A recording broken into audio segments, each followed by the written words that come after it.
Hello, everybody, and welcome back to the Fireside podcast. I am joined by Brick and PSP. We're going to be talking about the true artistic vision of the decade, Zack Snyder's Justice League. Oh boy, what a topic. So, for context here, I've seen this one and the original recently, as has PSP. But Brick, you say you haven't, for a while at least, seen the Joss Whedon's cut, right? No, I haven't seen the Joss Whedon cut in a while, but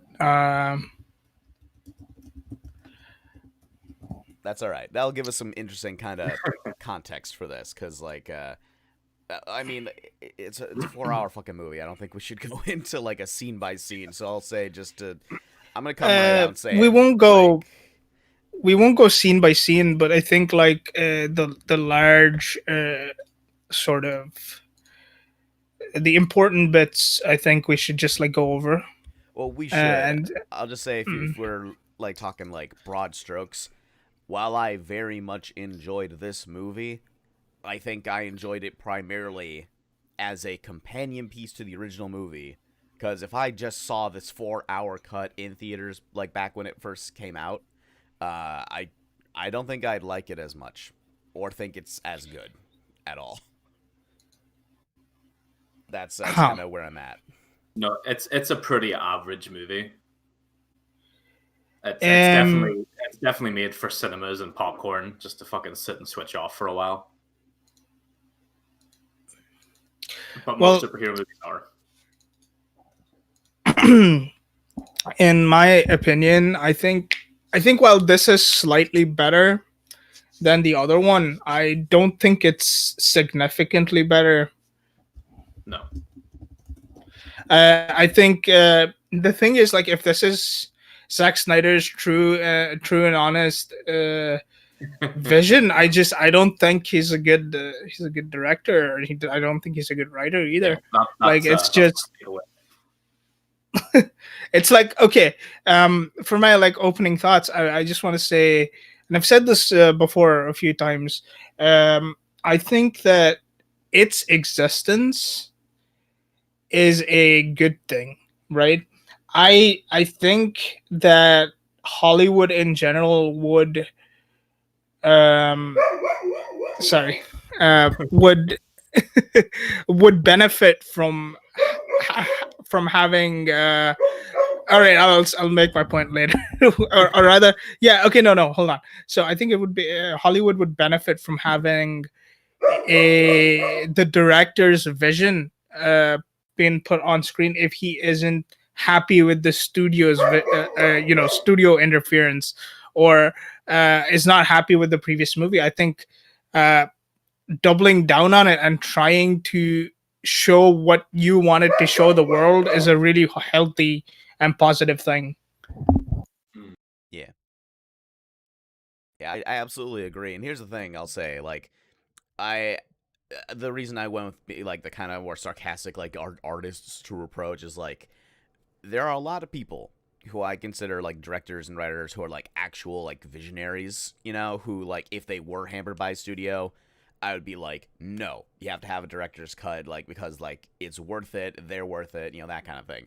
And while I do think that's broadly true, like, and I'll say this, every time I've seen Zack Snyder release a director's cut or like an uncut version, I have always seen improvements.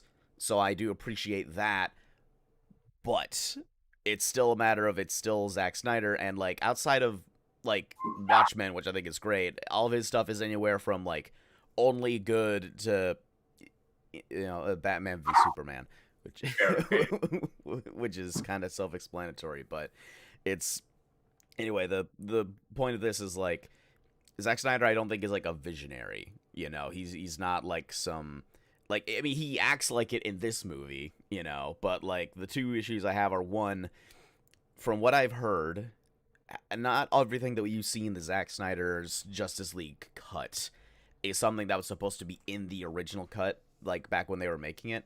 It was stuff that he's retroactively decided to add as a like counter to what people are critical of in like Joss Whedon's version.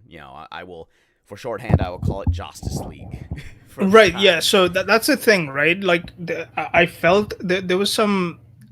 So I definitely think this that kind of undercuts his message, which was this is exactly what I wanted to put on the screen, because it clearly shows like um, some of the big issues that people had with the original film, and they kind of like changed that, or at least attempted to change that in Zack Snyder's Justice League anyway. So it's like, okay, so you're yes and no. Uh, I'm sure that a lot of it is what he wanted to do, but it's also uh, it's Yeah, clearly I, trying to fix something that he thought was broken. I think if I'm looking at it, I'd say, and this is not an exact number, I'd say about 75% of the stuff that is in there is either stuff that he had already shot and was cut by Joss, or something he wanted to put in there but had not yet been shot. So those are things I would put into the yes, the good, like vision of it. However, the other 25% is either him hearing people shit on the first movie and then decide, oh, I'll just sweep that under the rug as like the studio wanting to cut that, because like there are some things, like a lot of people had seen the cringy jokes in the original cut and thought, oh, Joss must have put that in because he was trying to make it an Avengers knockoff, and then they're still here.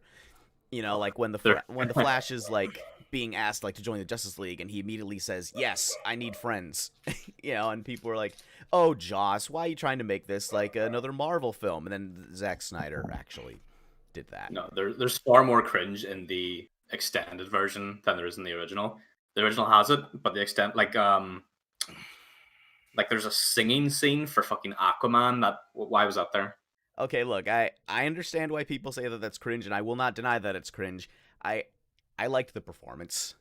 I'll say though, I would have much more What, you liked like it. women singing? Well, I liked it in the sense of if they had kept the original idea that at least when the scene is presenting, that Aquaman is supposed to be like a sort of like revered like local folk legend, like I could get that, but from that point forward though, the movie is like, woo, he's an irresponsible party boy, like he's like riding around going woo yeehaw, and it's like that kind of reverence doesn't like apply to that. Like it makes sense for like some of the older incarnations of Aquaman who are a lot more like stone cold dead serious, like the stuff from like the Justice League cartoon, where he's Well, like, no, this guy's a full blown alcoholic.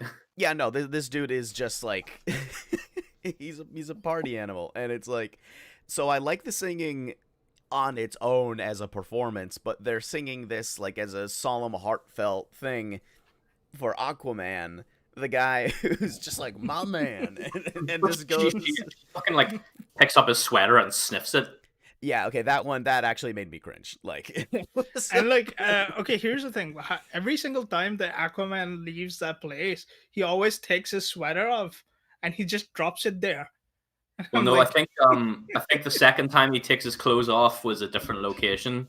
It just happened to be anyway, another shitty does he seaside just place. spawn sweaters?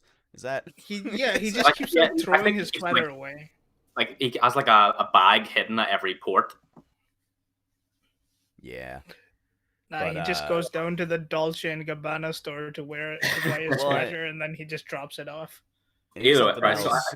Like this yeah, is relevant for like when I talk about the artistic vision. Despite what we talked about for Zack's true vision, Warner Bros. Still insisted on some things for this cut, and one of them was Martian Manhunter. He Oh was god. yeah, he was not really supposed to be in this cut. That like Zack wanted more Green Lantern. Like Green Lantern's also a part of the team, and he was supposed to like introduce him first, and Martian Manhunter would like say come later when like more alien shit went down. yeah. Yeah. Lantern was never. My question is, why didn't they have Green Lantern or Martian Manhunter instead of Cyborg? I mean, I guess, like, I suppose they kind of wove Cyborg into the story, which then makes sense. But in terms of like Justice League lore, it doesn't. Yeah, I mean, Um, Cyborg, as I'm familiar with him, is a Teen Titan primarily. yes. Yeah, But I like, suppose they kind of wove him into the story, kind of. yeah, I mean, But he ends up even getting so, a bit like overpowered. even so, I don't think like okay, you can say okay, he's kind of like part mother box or whatever. Um, What a fucking dumb name. yeah, I know. I mean, so he's part mother box, so he kind of has an insight into how they work, maybe, and then he's kind of instrumental on in like separating them when they're gonna when they're gonna become the unity. Yeah. Um, and I was just like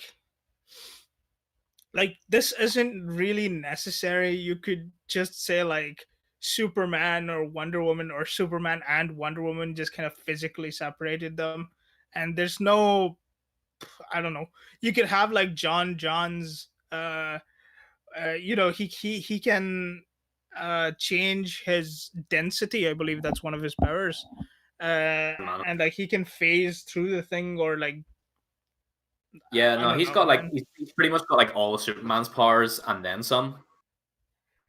I mean, I think he's still As weaker far than as I'm like, Superman, as far as I Well, or know. Martian Manhunter. he's weaker than Superman, but he has many similar powers. So he may be strong, not as strong. He can fly, not as fast. Although he does have like intangibility and shapeshifting and stuff, you know. So that's Yeah. more Yeah, he has that. He's got other like magical sort of abilities. kinda. Not it's Hmm. it is genetic based. I Yeah. don't know. I just felt I had to watch these movies back to back, and I feel like I wasted 6 hours of my life.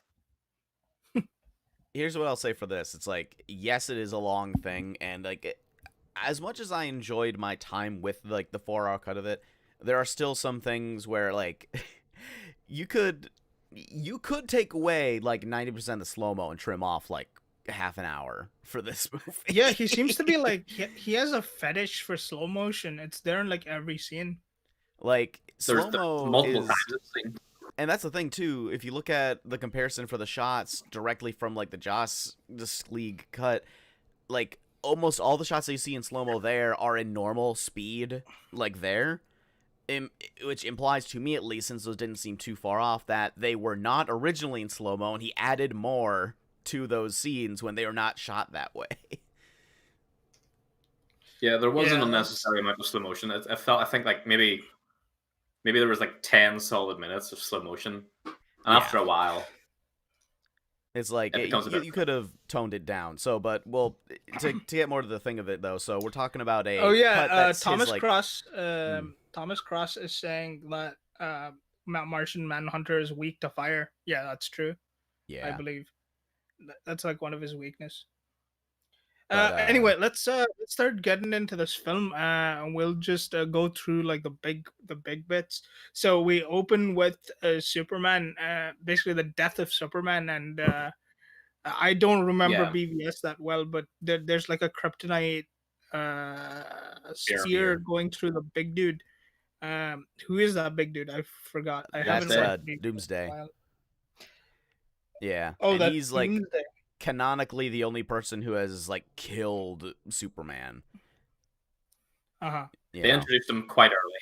Yeah, he's Okay. supposed to be like way later. Like, mind you, in like the regular Superman lore, it's like he's already faced like Lex and Brainiac and Darkseid, and then Doomsday's like a later kind of like, oh my god, Doomsday's what like have we the done? biggest baddie. He's like I think he's on the level of Darkseid. I haven't No, I read mean you DC. don't call someone Doomsday if they're a low tier baddie. Yeah, I'm just talking about like as far as history goes. Superman had already met and like fought with Darkseid before encountering Doomsday at all. Like as far as like his like legacy and like the lineage goes.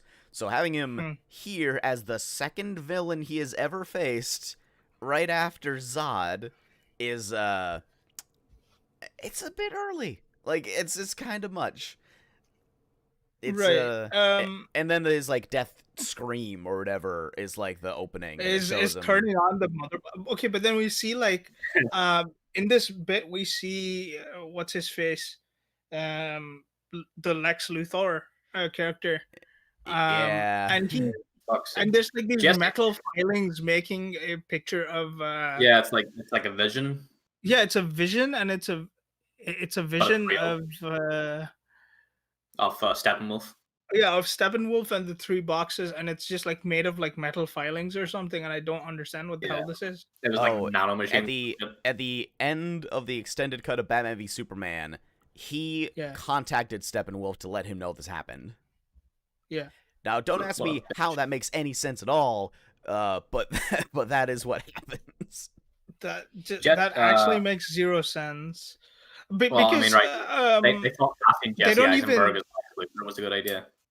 they don't even mention that contact, because as we know, it's more like uh the mother box is awoke um because of the Because Superman Superman's dying. death scream or something. That's right. And see, this already, it kind of like puts me off, because there's a time between, if we're gonna follow the DC universe, I don't know, sort of timeline, Superman, the the time in which Superman arrived on Earth to his death is kind of like a short time, and the time between the mother boxes being on Earth to the arrival of Superman is like thousands of years, maybe more. Yeah, like Um, over 5,000 years because Diana wasn't even around yet. yeah, so in that time, Steppenwolf had enough time to come and take over and terraform the Earth. Oh, But yeah, then for some reason, Superman's death is important. yeah, I don't know. Right, so like for like talking about like changes between this movie and the last, the opening for the first Justice League was like some weird kids vlog interviewing Superman, and I then kind of actually like that though. It's kind of like It's a little I charming. kind of like that. Like, it's Yeah, got a little bit of it's that. kind of, it's got yeah, this kind of like Superman relating to yeah, man normal of the people people. kind of shit. But like it's totally different from this, which is a recap of his death, Yeah, like, I which guess I it's think like sort I of like fits the better. scene in isolation because it's like up to this point, Man of Steel and Batman v Superman haven't shown him being like the traditional like optimistic Superman that people want to see. You know, it's either, oh man, I'm really down because Zod is here, or oh man, Batman's trying to kill me. You know, or oh man, I just killed 100,000 people by just flying through this skyscraper. Uh, so have him be like, oh yes, I just saved this building. Let me talk to the young ones. It's better in the sense of, if you want like classic Superman, you get a little tiny taste. Yeah, so like he does his death scream, which like activates the mother boxes, and it like it shows you them one by one, and in doing that, it introduces you to Cyborg a lot earlier in this movie than it does in the previous one, and then it also shows you the locations of the other mother boxes, and then the vision by Lex, and it just, I mean, So it was here's like what a whole I've 5 minutes of here's what Superman I've like screaming. discerned from that Lex It thing. was actually just like, it was almost like almost 10 minutes of bullshit. Like, Like it's just showing like where the mother, like, here's the thing that I really disliked about this film, and it's that the Pacing, scenes move so slowly. Like, yeah. I understand taking your time with a film, that's good, but the things that happen so slowly that it does not warrant you taking 9 minutes before the first word is spoken, right? Right, so Or in almost this, 10 minutes yeah, before anything is said. in this movie, you're introduced to the concept of mother boxes within 5 minutes. In the first movie, you're introduced to a mother box within 20 minutes. I think Pacing introducing issues in us to both. the MacGuffin earlier is a good thing, in my Yeah, opinion. I'm just saying, like, why did the other one take 20 minutes to fucking say these are the important items in this fucking show? well, they did and didn't. I'll say the one thing that kind of irked me about the Justice League cut is they introduced it via weird, vague, unrelated things. Like, Batman's hunting one of the parademons and it blows up, and its blood spatters in the shape of 3 squares. And Yeah, then that is fucking weird. and he's like, "Huh, that's Well, weird. I wonder what that means, Alfred." And then he goes to he goes to get Aquaman, and randomly on the wall right next to him, he like sees like an ancient like carving with 3 boxes next to like Atlantis, and he's like, "Huh, I wonder what that is, Aquaman." And it's like, Hmm. so rather than just have them just actually be introduced in whatever way you have, Yeah. like as in them actually kind of naturally coming upon it. They're like, Hmm. no, we need we need the blood spatter of our enemies and ancient prophecy to tell us about I don't know. I this. think they're just trying to like make Batman seem smart by connecting the dots that are very, very blatant. Yes, it just felt very dumb in that sense. And well, that's the thing too is like I'll say this.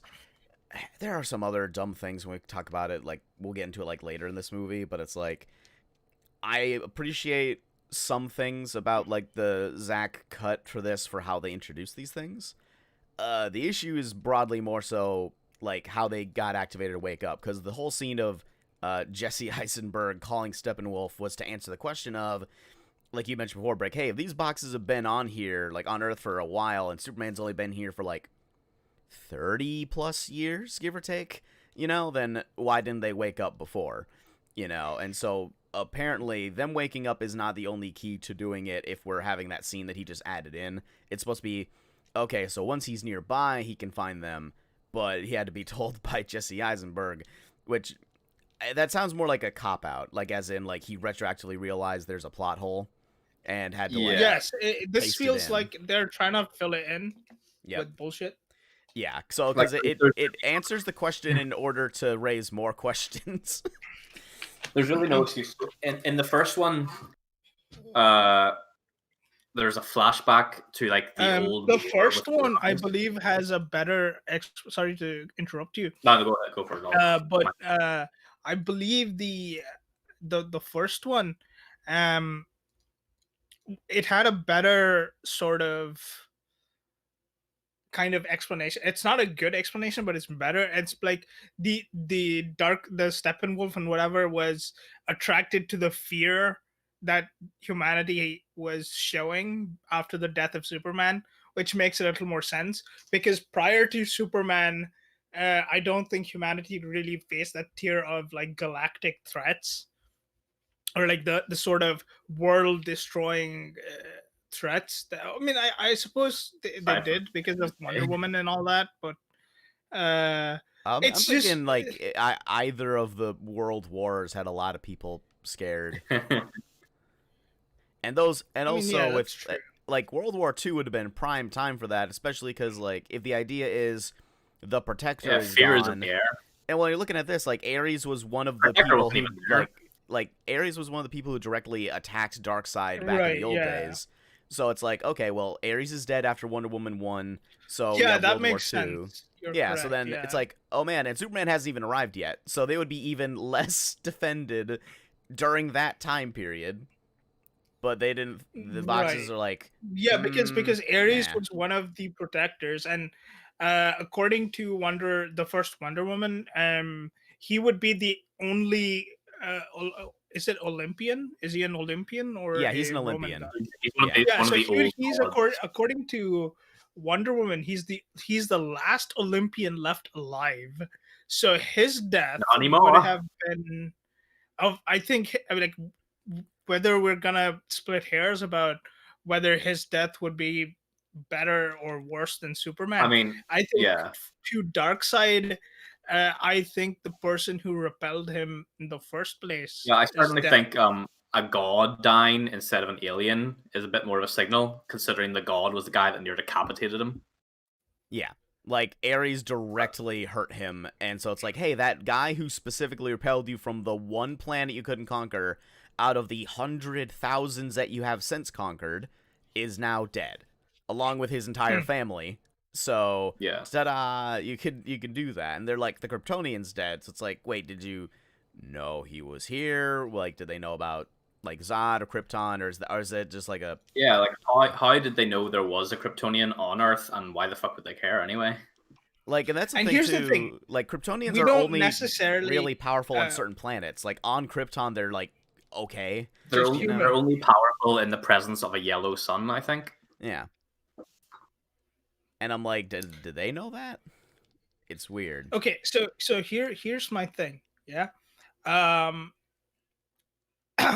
Wait. Hold on. I think I might have lost it. Yeah. So here's the thing. I don't think they needed a specific reason to come back to Earth other than the mother boxes are here. That is already a decent, like, you can just say, well, they were gathering their power, they were amassing their army, they made all of these, they basically Well, built and trained they all of these the, parademons, the and you parademons are could just shock say, troops. The sorry. parademons are like shock troops because, like, when you see the flashback in the first movie, it shows it clearly. During the old battle, fallen troops get up and become parademons, Yeah. and they're ready to fight then. So there's no training. I mean, like, you conquer a world, boom, you've got an entire army at your back, ready to go. Yeah, they're essentially zombies. Like, in the sense of, like, you kill Essentially. someone, Okay. they become a parademon, and they're just kind of like, oh man, here's my large forces So now. yeah, okay. And here's a little, like, another small thing, yeah. In this film, why do like, not the Justice League, but just like general humans, uh armies or whatever, why do they not do anything against uh what's his face? Steppenwolf? Steppenwolf? Hmm. Yeah, I mean, they were very willing to shoot on Superman when he popped back up, but when Steppenwolf drops down to the crowd, they're like, eh. Yeah, I they don't. think and this is not a good explanation from a writing perspective, so this is not like to excuse the quality of this. I think there would be a matter of the humans are too incompetent to know what's even going on, and the heroes don't want to involve the humans because they'll just be too weak and die. Yeah, but he, like, Like I said, I don't think that's a good Batman's explanation, weaponry but doesn't seem any greater or lesser than what humans can generally. It would be maybe slightly more technologically advanced, but I don't think it's anywhere significant enough that the humans could not use their tanks to at least take out some parademons. Yeah. Well, no, it's shown even like Batman's like tank walker thing. It's machine Yeah, guns, and even his car machine guns are enough to take out a parademon pretty yeah, easily. yeah. and I think Go ahead. Batman was literally just the best part of the Justice League. Like, he was just like doing so much more than the others, in my opinion. Even though he just doesn't have like, he doesn't have superpowers, but he does so much more than the rest of them. Well, that I think that plays into like his guilt that he feels is that he has to do this and he has to be successful for this. He has to be the leader, blah blah blah, because he Yeah, feels that he fucked up. Which I Yeah. mean, admittedly, yeah, probably. He did. He's retroactively going, hey, oh wow, I was kind of written poorly in Batman v Superman. Maybe I shouldn't have killed that boy. Yeah. Maybe I shouldn't have killed the one person who could protect us from intergalactic threats. Yeah. actually, So this go film ahead. makes me think that Superman actually needs to die in this universe. Anyway, What do you we'll mean? get to that later. We will get to that later. All right. So in the Well, next here. scene we have What I wanted to say. uh, So Steppenwolf throughout this movie, it's not in the first one, but like, you know, the way when he puts like the mother box things into that stone and he can talk to it. Yep. uh-huh. Yeah, not at all in the first movie, just a piece of metal. But the dude that pops up calls him like a betrayer and a Yeah, failure. just sad. Yeah. Yeah. Well, why? Because in the first movie, I understand that Steppenwolf is the one that comes down and fights the armies and loses. But Yeah. in this movie, it's Darkseid himself that comes down, exactly. fights the army, and loses. So why is Steppenwolf the failure when Yeah, Darkseid's the reason they Darkseid lost came everything? down and then he failed. Yeah, Steppenwolf's failure is something else. It's not yeah, but shown it's not on explained. screen. Yeah, It's no, not it on isn't screen. explained. They just allude to he made a misstep somewhere that we'll say helped a rebellion against Darkseid. So he killed all the people who were like the like rebels or traitors, but that wasn't enough. For them, they're like, well, you still let this happen, so you're exiled or what, what have you. So him doing this is basically like like, please forgive me, Papa Darkseid. Okay, let's just keep going here. The next scene is basically Batman approaching Aquaman and asking him to join, and he's like, Yeah. yeah, no, mate." And then there's the singing scene, and the woman sniffs his sweater. Yeah, so that scene, it replaces the intro of Batman with the intro of Bruce Wayne. In the first one, it was Batman stopping a robber to try and bait out a parademon. And in this one, it skips all the way past that. And it's just him walking through the mountains to scenery and then coming into the village. And there's like not And much it's changes. not It's that longer, long. some dialogue changes, and there's some like choreography changes. But Yeah, aside from that, here's the thing: if Aquaman is so like great, and he's this immense, like powerful guy that these villagers worship, he kind of seems subservient to whoever that old guy is. I think it's just because they're keeping him secret or some shit. Like he It's feels just like some kind of weird. obligation. It does It's seem just weird that weird. he picks this town. Yeah.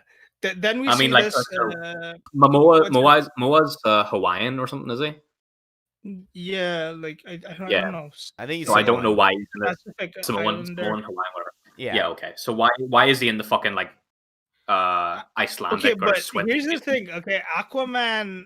See him, the actor being Hawaiian doesn't make Aquaman Hawaiian. Yeah, because he's Yeah, half fair enough. Atlantean, half human, and the other Yeah, guy he's was like a half. lighthouse keeper from like Maine or something. Like I don't remember, but like that But was he's from the Aquaman movie, which hadn't come out yet. But is that his dad? You mean? yeah, Yeah, his dad is like a fisherman or his dad something. is a Yeah. human fisherman. Yeah. Okay. Then we have this scene of Martha Clark. Is her name Martha Yeah. Clark? Yep. Or, Yeah, so Martha. No, Martha. Wait, Yeah. Kent. No. Yeah. Kent. Martha Kent. no, Martha Kent. Sorry. Shit. Yeah. Yeah. So she just like goes over. She's like driving on this U-Haul, and she just goes over to his Grave. Clark Kent's grave, and it's weird because I thought like because he's goddamn Superman, he'd have like something like a mausoleum or I mean, something. did they? Just not like he's Well, just they a grave do. in That's a. his memorial in Metropolis. Okay, a memorial is okay. Yeah. Okay. So it's Here's the like they thing. have it separate from his grave as like we'll say like his like human identity as opposed to like his hero thing. Like if Batman died, they'd probably have a vigil for Batman and then have a personal grave for Bruce Wayne like on his property. Yes, but then you would say the Superman grave. They would put the body in the Superman grave and not in the Clark Kent grave. I don't think that's how that would go. I mean, I They would think probably Why want to not? respect the No, family why more not? than like just Because the image of like the family well, or society. I think it would probably would have been like Bruce Wayne would have returned the body to Martha. Yeah. Mar- Like as in like your son probably matters more to you than like a bunch of like randos who are like, "Oh, I have him on my t-shirt," No, I'm sorry that I killed your son. But here's his body. Yes, but how would He's- like? Okay, but here's the thing: Superman is supposed to be his alter ego would have been Clark Kent. Yeah. And so just like the most of the world would not know that Martha Kent exists, and that No. is his adoptive mother. So it's her just like kind of showing up and saying, "Hey, bros, Superman's actually my son. Can I just bury him in this bumfuck nowhere place?" Just Yeah, well, that's obviously why I think Batman just gave her the body. Well, that's kind of the yeah, but implication. okay, It's not. She's it's not kind of asking for it to happen. It's like other people like gave it to her in that instance. yeah, but how it's would like, they know? He's Well, Batman would know. Batman knows arranged secret. the whole thing. Just okay, give But do still, during the ceremony. There's like a like closed it's casket. it's like saying these saints are buried in bumfuck nowhere areas. Like Superman's almost like this religious figure, and I believe in Man of Steel and stuff. There's a quite a few allusions to like Christianic or Christian like symbolism in there. I don't think someone that is so revered and so loved by so many people would get a burial in a bumfuck nowhere area. I swear to God, he would have this entire thing built for him, and he would be buried in the center of it, so everyone could come and give their, you know, uh, whatever, pay their respects to him. I absolutely do not believe that he would be buried in some bumfuck nowhere area. And the other thing is, if the world knows if Superman is dead, they would ask to see the body. See, it just doesn't fit with even the sort of super what do you call, well respected people in real life. It just makes it easier for them to go dig it up later, so they don't have to break into something. I mean, Fair enough, wouldn't yeah. it be easier for them to not dig it up if it's in the middle of bumfuck nowhere and they don't know who it is? Why would it? No. Who Why would go? would Who it? would See, go see. to Martha Kent's farm, which she does not live in anymore, and say, "Oh, hey, let's dig up this guy, this random guy, Clark Kent, who, would mind you, his Well, identity was not revealed in this." he's not I buried mean, at the Batman, farm. like you said, Batman would know it. I know Batman would know it. I'm talking about Batman knew it. anyone else, because if you So have a you're basically telling me that there's like, I think that the logistics is a lot sillier when when you think about him just being buried in bumfuck nowhere, and it's also easier. Just like Batman knowing where he's buried is not a big deal. Well, Anyway, let's so move on he's from not there. buried. He's not buried at the farmhouse. He's like buried in some graveyard in Yeah, Kansas. That's she where he she came was in from. a U-Haul. She Yeah, was in a U-Haul and she was she was traveling. evicted from her home. yep. Oh yeah, she was The bank evicted. foreclosed her home, so. Oh, and this one would be the actual Martha Kent, not John, not the Oh Martian yeah, don't even Manhunter, right? fucking.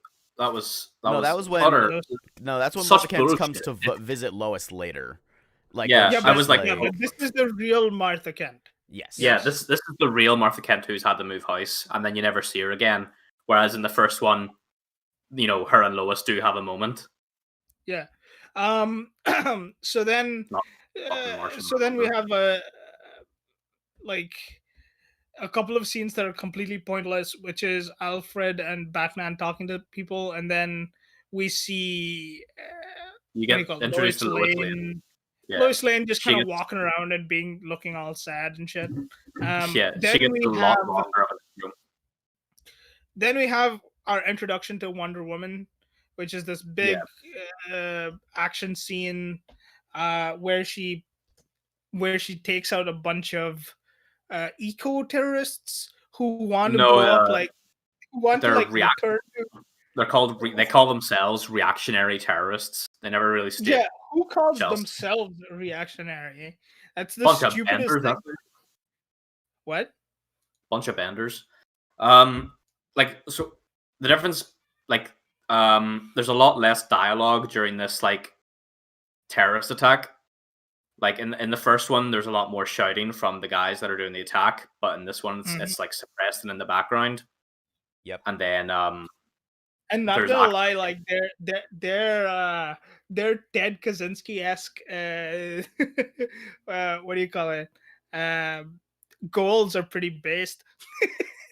See, the thing I like, well, it's like when you have them return to self-described as anarcho-primitivism. terrorists, it's like no one is like, like who did Lasso of Truth on like, like a KK gamer, they're not gonna be like, oh, I'm a selfish bigot, They're like, they don't think of that of themselves that way. Reactionary is not a term that anyone uses for themselves. Yeah. It's usually a word that is used by left-wingers to describe right-wingers. And it's not something that you usually say that, oh, I am a reactionary. It's a terrorist wouldn't call themselves a terrorist. Yeah, they'd say they call themselves like liberators or freedom fighters or I don't know, or anything, they would say but they're primitivists. They would say they're primitivists, which is the correct thing. In any case, she in this iteration though, there's actually a police response, which is nice. she beats them all up, and then she throws this bomb up into the sky. Well, she jumps up into the I, sky first. Oh yeah, she jumps up into the sky and then she tosses the thing. See, that's Here's the different thing. because in the original cut, she just threw it instead of going up herself Yeah, to make sure it's far away. In the original, she jumps up one floor and then throws it Wait, through the didn't ceiling. they call themselves reactionary terrorists? Yeah. What? Yeah. Didn't they call themselves terrorists? Yeah, they Yeah. do Something on no one with the lasso does. of truth. No one Yeah, goddamn does. yeah, exactly. Yeah, But well, like, even if you have the lasso of truth, you're not going to say what someone else thinks of you. You're going to be like, "Oh, we're just some guys that are doing this. We're Yeah. not. We're terrorists." 'cause, Yeah. like, unless they're only in it for the And, money and only the like head guy's a terrorist, he's not gonna. It's like you're not gonna do that. You're not gonna be like, oh, I'm a crazy maniac. Like it's not how people and they're think like of themselves. and the guy in the lasso is like 4 city blocks, like it's some huge thing. Yeah, no, I mean, she just also, throws it out the window and it blows up there, and it doesn't blow up 4 city blocks above it. It does it's like quite a small Yeah. explosion. yeah, it's like 10 feet, which is why in the Zack Snyder cut, when she like flies up like way into the sky and then throws it up, it's like okay, that's It's a bit bigger of an explosion. Still not enough to level a block. yeah, but it's at Plus, least more plausible because she tries to take it further away than there's just out the window. there's something she does. She Yeah. bangs her braces together, which like wipe out an entire side of the building, showering the police below her in that like bricks and shit. Yeah, Yeah, and the dude is Like, vaporized. Like the the dude is dude's gone. dead. Yeah, absolutely gone, Yeah. paced. And then the police, some of those police are obviously dead from getting bricked in the head. I mean, she can move faster than a bullet can get to Yeah. get to That- a it is- per- But or suit or like any superpowers, like you could have just done what you did with the rest of them and throw them against the wall till they bleed, because they actually had blood spatter in this one. Yeah, that I appreciated that they added blood in this. That was something at least. But yeah, the very dude was out of ammo. He was done. What's he gonna do? Throw his fucking hat at you? he was reloading, and by the way, reloading is a lot slower than how fast it takes for a bullet to fly. How fast it takes for a bullet to fly. Yeah, she has a solid 3 seconds minimum. And yeah, they were like the police officer were like covering behind their cars because Diana's a threat to them. Diana's a fucking terrorist. Diana did worse to the worse. Yeah, to she the did more. police officer Also, than- wait, the dude she lassoed said that there was like other bombs around the city. They Did still he? went off. Yeah, because they were gonna like level other blocks. Like there was more attacks, were there not? Or was that one bomb meant to level 4 blocks? It was just that one, which is stupid. Okay, so but yes. that one small detonation was somehow meant to level 1 block when it may have caused some structural damage to a building. Yeah, and they, mind you, their goal was to set this back to the Stone Age, which is like, if they set the timer for like 15 minutes to get them time to like leave so they could keep doing this again and again, I could buy it. No, they wanted to kill But themselves as well. Yeah, that's what I mean. They set the timer for like 30 seconds, and they were still there, so it's like, okay, so you're gonna kill... So these four blocks are the center stone of all of human society. Are you... Yeah, the leader was saying that he's gonna send them back to the Dark Ages. They were I don't know. They were trying to like go back to the Dark Ages or some shit. Yes. Like by I saw, destroying this one government building. No, but what I saw was like there's these like murals and whatever, and they're so it's like what, a government building, or what sort of building is this? I thought it was a museum at first, but like there was like dudes in parted wigs walking around, and I don't know what kind of building it was. I'm not exactly sure, but it's not like a hub of technology, so yeah, I don't understand why they're attacking. And it was small. I mean, they went in through double doors, up set of stairs, and then they were in their desired location. Yeah, it's not a big. I don't know.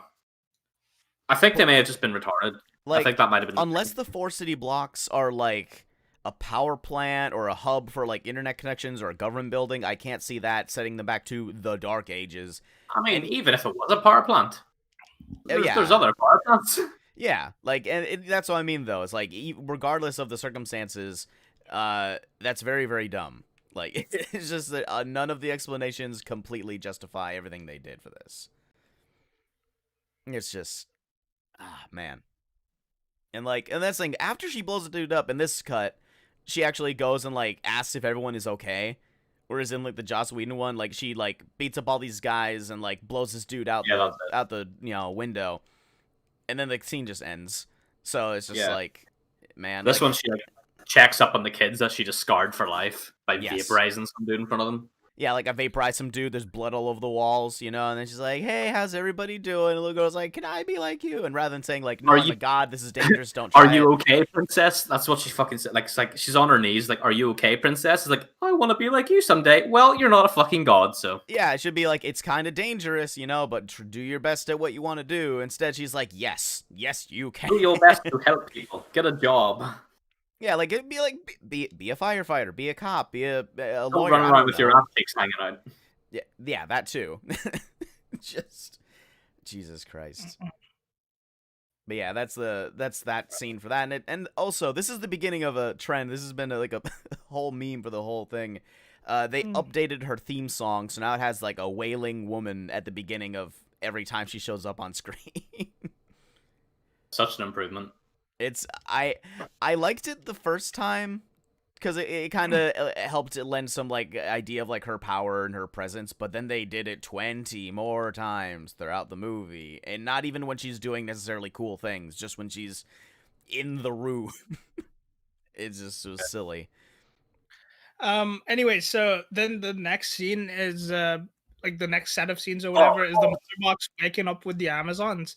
Then you have this huge big chase sequence, and we have a chase sequence that ends with obviously Steppenwolf getting the mother box.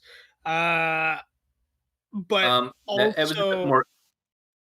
Steppenwolf has had a redesign in this movie, so like he's a lot bigger for one, and a lot more like He's spiky. his armor is like adaptive, but yeah, what's the armor word? is strange actually. Yeah, his armor is like sort of alive in the same sense that there was something else that did armor like that. I can't remember what it was though. Yeah, Yeah, well, it's it's like kinda form controllable. fitting instead of just Yeah, being it's like sort of like Iron Man's like nano armor that it can like reshape itself, but all it really does is go flat or go spiky. Yep. And It's But, just I like it more than the regular one because like Steppenwolf, like not only were his effects not that great in the first one, not that he's like realistic in this one, but he just looked he wasn't a overly dude. intimidating. Like, Yeah, he he just was looked like a dude in the he was- first one. He was tall and he was slender, whereas in this one he's more like hulking and brutish. Yeah. they When actually you kind know- of redesigned him. Other than his face, I don't see much similarity. No, I They think did. they redid him. I'm Well, pretty no, sure like, like, he- they are. no, his face absolutely changed because in the first one it was just like kind of more humanish proportions, whereas now it's more similar to Darkseid, like a bit of like a raised nose and like an outward thing, like honestly more like an ape, I guess. Like it's like I know it sounds weird, but like if you look at the two, it's like he doesn't have like the like raised like jawline and lips with like the elevated nose, like Yeah. it's just a lot of that, so like that change, as well as the fact that his axe actually has like some power now. Like last time he just had a heavy axe, but now it has like lightning bolts all over it, and like every shot that you see between them is like, oh man, it actually has like some like an AoE effect on it. It's crazy. The other thing I noticed, like when we were introduced to Steppenwolf here, as he has like lightning coming out of his axe and whatnot. Yeah, they didn't have that in the original one. Yeah, the original one was just like the tip of the axe was glowing, but it was pretty much it. It was like a laser cutter. Yeah. Okay, so the other thing I wanted to talk about in this scene was the Amazons just like sacrificed this giant Temple. like the entire temple. Yeah, well, I mean that that makes more falls off sense. the side of the cliff, and all the Amazons inside of it. Just holy shit! I All mean, of them. it makes a little bit more sense in that this dude's a threat, so take him seriously. Because like, what he did in the first one was that they closed the doors, and then so fucking what? He cut a hole in the side of the building. Didn't even need the door. Well, here's the thing: he can And then- teleport. Even if you did do it off the cliff, he can teleport in and out. So Yeah, I He mean, it's not teleported as in. fast. How do you expect him not to teleport out? And you just killed a bunch of Amazons just for whatever reason. Like, Yeah, it would what make was it? sense to have that if the threat was like someone, like, say, who couldn't teleport, someone who's just like strong, you know, like if He teleported inside the thing. He didn't even like attack it from Yeah. outside. So it's just Like and the other it's strange that they have like no barrier against that teleport. Like they should know it exists. Plus, this dude he can breathe underwater and everything. So yep. I mean, let's be fair. The Amazons probably didn't know he could breathe underwater or whatever. And then, yeah. So we basically have this chase scene or whatever, and then the queen, she goes like, "Oh, we need to light the fire of Artemis or something." And I'm just like, couldn't you send a text message? what was it? Oh, What about I mean, an right, email? so Nah. I want to iPhones say haven't launched during that that market whole yet. They don't. during that whole Steppenwolf chasing the horses thing, the Yeah. final horse he knocks over lands on an Amazon.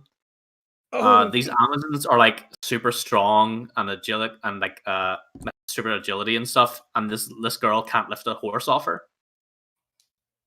I And mean, she I dies. think Weird, because Wonder Woman has been shown to be able to lift like tanks over her head. Well, Wonder Woman is a more advanced Amazonian for some reason. I think she's got she's some like of the literally old like god blood. the She's essentially a god. She's a demigod at least, because she's like she's Zeus's kid. But it has been shown that the women in the temple were able to swing a hammer to destroy a solid wooden pillar. they and this also girl can't lift a changed horse. they also changed the effects of the mother box. It kind of looks like a Windows save screen or whatever now. Yep. On the mother box. Yeah, sorry, PSP. You were saying about the beams in the temple. Yeah. Yeah, I mean the beams in the temple are solid wood, and then they break them with a hammer swing. And this girl has a horse pinned on her lower half, and she can't just lift it up a bit and scooch out from underneath, and then she dies. Yeah, they destroy those giant wooden beams with one hammer swing. Yeah, you're right. Yep. Not to mention the two girls that were able to press this fucking door, the big slab wood stone door that was going on. I mean, if you like muscle girls, whoo! But yeah, that scene was great for tomboys. r/fit. All right, so then we see Steppenwolf build his little his base of operations or whatever. Yeah, so he goes to some random. He goes to not Chernobyl. How does he know that exists? How does he know that this random abandoned nuclear facility exists? And he kind of puts it in this metal thing, and the box just kind of goes into it, and it's like, okay, so wait, this was part of the nuclear reactor previously, and the box just knows to go inside this metal shard. Which is weird, because in the flashbacks, they don't have to do that. Like, they don't have to use that thing to put them together. The people just, hold the boxes in the air and then just, push them together, and then it works. So it's a new rule for how to use them? Yeah, the metal slab was mother like boxes, a shelf.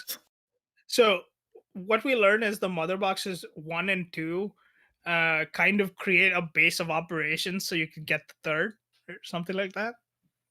Yeah, that was a different thing too, right? So in the first one, this abandoned nuclear place was no longer toxic and was resettled, so there were civilians there, which added to the risk. And, so you had civilians within a mile of what amounts to Chernobyl. And, how are you alive? It's... I mean, it's possible if it wasn't that bad. As Chernobyl was pretty bad, if it wasn't that bad, and they just decided to cut ties to the facility, fair enough. But in this one, in the first one, it took all 3 of the mother boxes to make that dome over the town, whereas in this one it only took 2. And I don't know, the rules are inconsistent. Yep. But the fact that they got rid of civilians, it just eliminates half.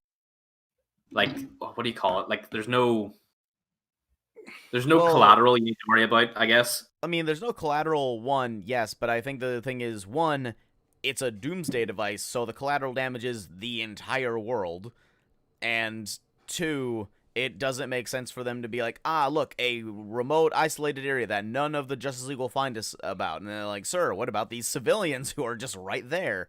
They're like, don't worry about it. Russians don't know how phones work.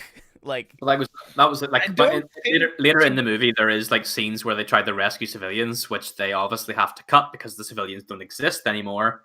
Which means that they get to repurpose the heroes for other stuff. And there's none of that Superman racing the Flash anymore because Superman is now faster than the Flash. I know Superman's fast. But well, I think I wish they would have kept that in. I really like that scene, even if it is just like a gag. It's just it's a nice gag. I mean, yeah. So when they cut the civilians out in this movie, the Flash is able to go super fast, and Superman is able to absolutely rape Steppenwolf. Yep. All right. So the next scene is we have this basically Batman whinging at Alfred or whatever and saying like, "Oh, there's some threat coming," and then we have the scene where we're introduced to Victor's dad. Silas or something. Yeah, Silas, that's his name. And then I kept on calling him Henry because the actor is in a town called Eureka and he's called Henry in that, and I don't know. I kept on calling him Henry Stone. Yeah, so basically there's nothing really relevant here. One of the parademons comes here and abducts someone. Yeah, then we have they accelerate that scene because in the first one it was like a whole half hour maybe between where that janitor gets abducted and saying goodbye to fucking Dr. Stone. Yeah. So then the next scene again is the Artemis arrow or whatever. They shoot it and they say, "Oh, it's gonna reach the world of man." I'm just like, I mean, all of this could have been solved with an email, a phone call, something. A bird with a message. Yeah, a messenger bird, and it's just they have that technology. Well, no, you don't get it. It's way more efficient to fire a flaming arrow to some old ruins in hopes that Wonder Woman goes to those ruins, puts the arrow in the wall to find some ancient hieroglyphs that vaguely describe that there's a large man coming. Yeah. So then in the next scene, Diana figures she has to she notices this only because there's a report on it on the television. So in case that didn't, if that report wasn't filed, if that dude didn't come in and turn on the TV, she would have been oblivious. Yep. The fire would have burnt out. So stupid. Yeah, so like the so-called Shrine of the Amazons or whatever. So this girl has to fly all the way from Paris to fucking Greece to fucking grab this shitty arrow. So, I mean, in the next scene, they show this metal box where clearly the mother box was supposed to be, and Silas is like, "Oh yeah, that was misplaced a while ago." How could you like? They're a military contractor in this, and they don't ask any questions. It's like, oh well, we do contracts for the DoD, okay, and you don't think the DoD would want to know where this big fucking alien box went? Yeah, like, exactly. Hey, Dr. Oppenheimer, where's that nuke you're working on? It's somewhere. Oops. Forget about it. Just forget about it, huh? It's like, oh, I left it in my other pants pocket. My bad. I'll get back to you on that whenever. Where's this alien box? Oh, don't you worry your pretty little head, son. Yeah. That has this sort of power that can be harnessed for humanity's protection against aliens. Yeah, like here's this weird box we don't understand that you found humming in the middle of like all these like requisition materials, and you've already determined that it can like activate itself and resist like millions of degrees Kelvin or some bullshit. And they're like, thought he was being smart too. Yeah, like he asked what was in this box, and he went nothing. Or I don't know. It's like, don't be smart. It's like, well, no, I researched things. I really don't know what it was. It's like, shut the fuck up, dude. Yeah, and then here we see. So they interview the guy who saw the parademon, and he kind of make something that looks like Batman, and this sort of drama Looks or this looks sort of blatantly like Batman. In the yeah, first it one, looks it looked a like little Batman. bit like Batman. In this one, 100% looks like Batman. Yeah, and they just don't bother with this. It's like it's supposed to be a source of drama, but they just don't bother with Yeah. it. Like Batman's the villain now. It's like, do you really think Batman could have done this? Nah. I don't think so. Oh, okay. Yeah. So then we have the next scene is Victor being pissy with his dad because he blames his dad for the. So this never makes sense to me. Oh, He's just super pissed off with his dad because he wasn't there too much in his life or something. We'll get yeah. to the Victor stuff later, I think. Um, so yeah, then Diana sneaks into the thing. They make this big show of them having like a police line or whatever, and she just What, kind of waltzes in. what shitty police. The one She's piece of evidence in this burned out room is an arrow in the ground. Didn't and she's document it, able to didn't take tag it. it. Walks past the line, grabs the arrow out of the ground, walks out, walks to some secret underground temple and tomb raids. What Yeah, shit police? yeah, and then uh, apparently this is how they get messages across to people. Like really vague hieroglyphics about invaders or something about parademons or whatever. Instead Yeah, of an she email. she's able to glean a lot from those fucking stone drawings. Yeah, I it's mean, just. I they're mean, not good drawings. It's the first, like, you get a glimpse of Darkseid there, but they're pretty shit drawings. Now, there's no text anywhere. Well, okay, there's some text, but not enough for the length of the story she gives Bruce Wayne. um. So yeah, then so after that we have the scene of Aquaman saving some dude and it's completely pointless. Uh, and he goes Yeah, and he no, goes. it was pointless. Like the dude's ship got like hit and the hull got Wrecked. pierced by a parademon or something, I think. Yeah. Like fell through it and it was sinking, but like it never gets addressed. Like Aquaman just shows up on this boat, throws him on a table, drinks a bottle of whiskey, and fucks off back to the ocean again. Yeah, and he kind of like looks at this statue with this trident there, and he has this conversation with Oh. Willem Dafoe, Yeah, that statue was like a statue of the old king or some shit. I don't know what it was. and he keeps trying to give him the Well, you trident. take the trident. Take your But it's mom's got trident. it's not even a trident though. It's got 5 prongs. A trident is supposed to have 3 prongs. It's got 5. Take this 5-pointed trident. What pentadent? Like Yeah, I don't know if that's a word. It's essentially a fork at that point. How many points does a fork got? 4? 4, 3, sometimes. Yeah, 4. That's how. Mm, That's makes how. sense now that you say it like fork. Now that you paint me as an absolute retard, it makes some sense. This is how it worked out. You're such a dork, Jesus Christ. Four. Well, okay, but Willem Dafoe was not. Fork. He wasn't in it, and I'm glad he was in here because I like Willem Dafoe.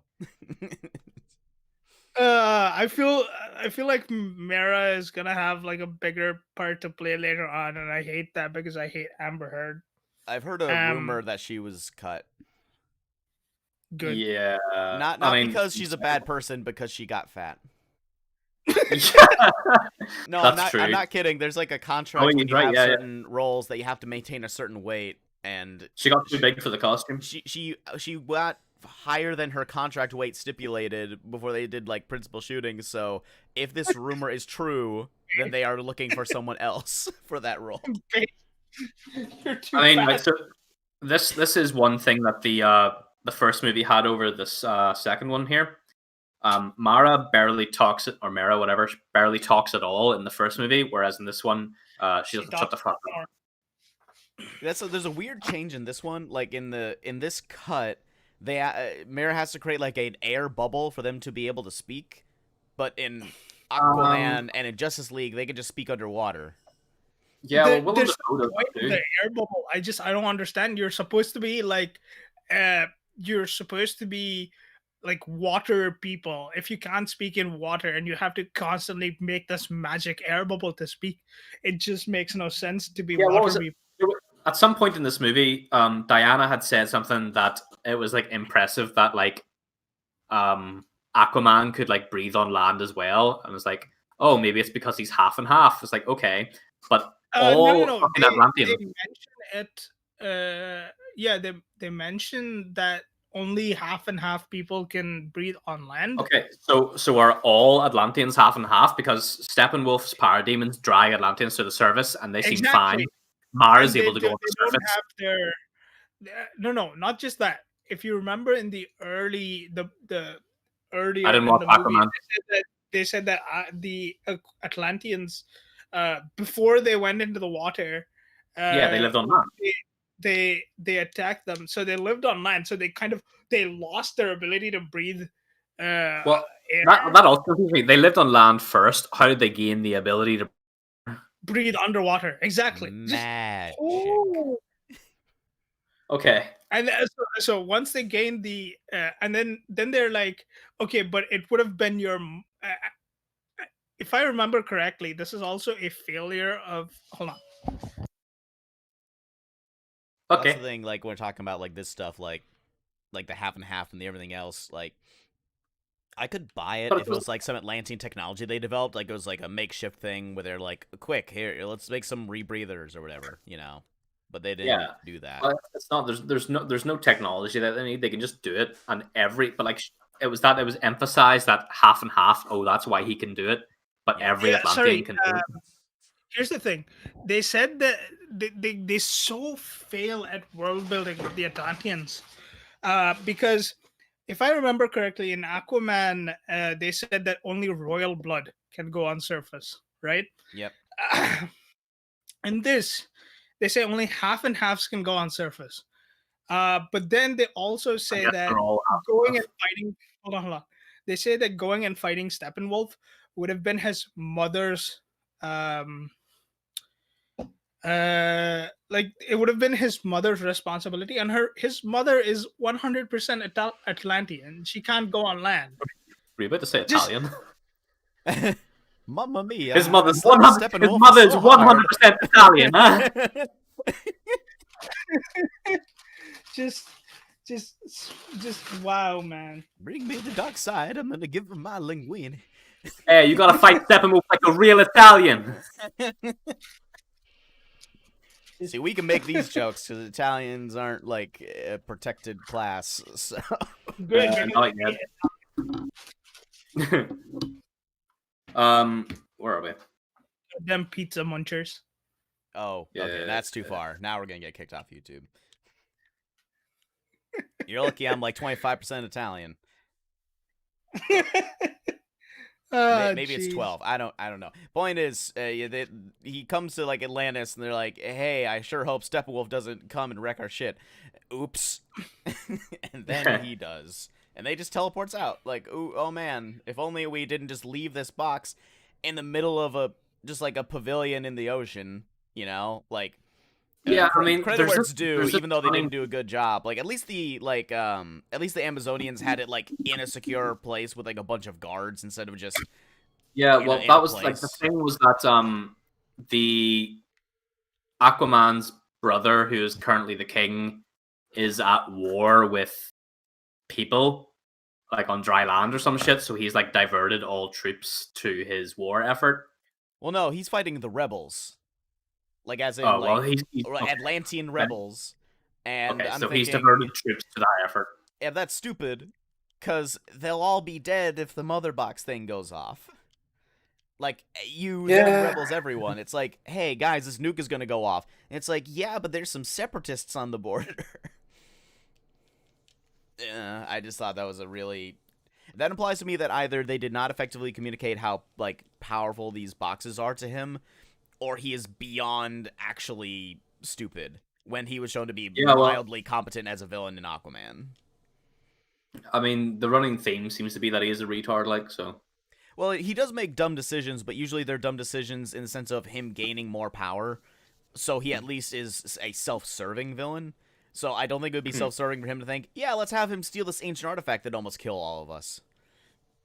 At least in the context of that, for like what he would want, you know? Because like if he wants to shirk his responsibilities because he's like lazy or incompetent, like I'd get that. But it's like, no, you've been guarding this thing for literally thousands of years. You know exactly what happens because everyone in Atlantean is like told this story supposedly, and he just decides, nah, I need, and I can't, not even like, I don't need his whole army there. It's a small room. Even if you could just get like 5 or 6 dudes, you know, like. And Yeah, I think he always isn't had, it like, weird? 5. Hold on, isn't it weird Why that was we Mara never there? have? Isn't it weird how we never have a scene with the brother? Just like he's supposed to be like the king of Atlantis. Like what? Well, he hasn't been cast yet. So, we don't have a scene with him. And wouldn't it be useful if they could, like, we know that from Aquaman the non-royals kind of, they come up with like seawater in like a suit or whatever. You could have sent some of those troops to maybe help. Just they just don't give a shit. So say the Amazons don't send troops, the Atlanteans don't send troops, the humans don't send troops. They just don't bother. And when we see Steppenwolf, when we see Darkseid being repelled the first time, there's these giant armies with the gods at the what do you call it? With the gods leading them. yeah. Keep in They mind just that don't the gods bother. are like 9 foot tall. Yeah. Anyway, so let's keep going on in a quick clip. So So Steppenwolf has after this that, after the conversation one with that Desad. yeah, he has the conversation with the sad, and then it goes to the fucking like flashback to the battle where now it's Okay, Darkseid. just before we go ahead from here, it's so weird that the Desad thing happens from that the thing in which just this metal thing that the mother box Yeah. was in. I He's mean, so lucky it was there. Metal. Yeah, like what's?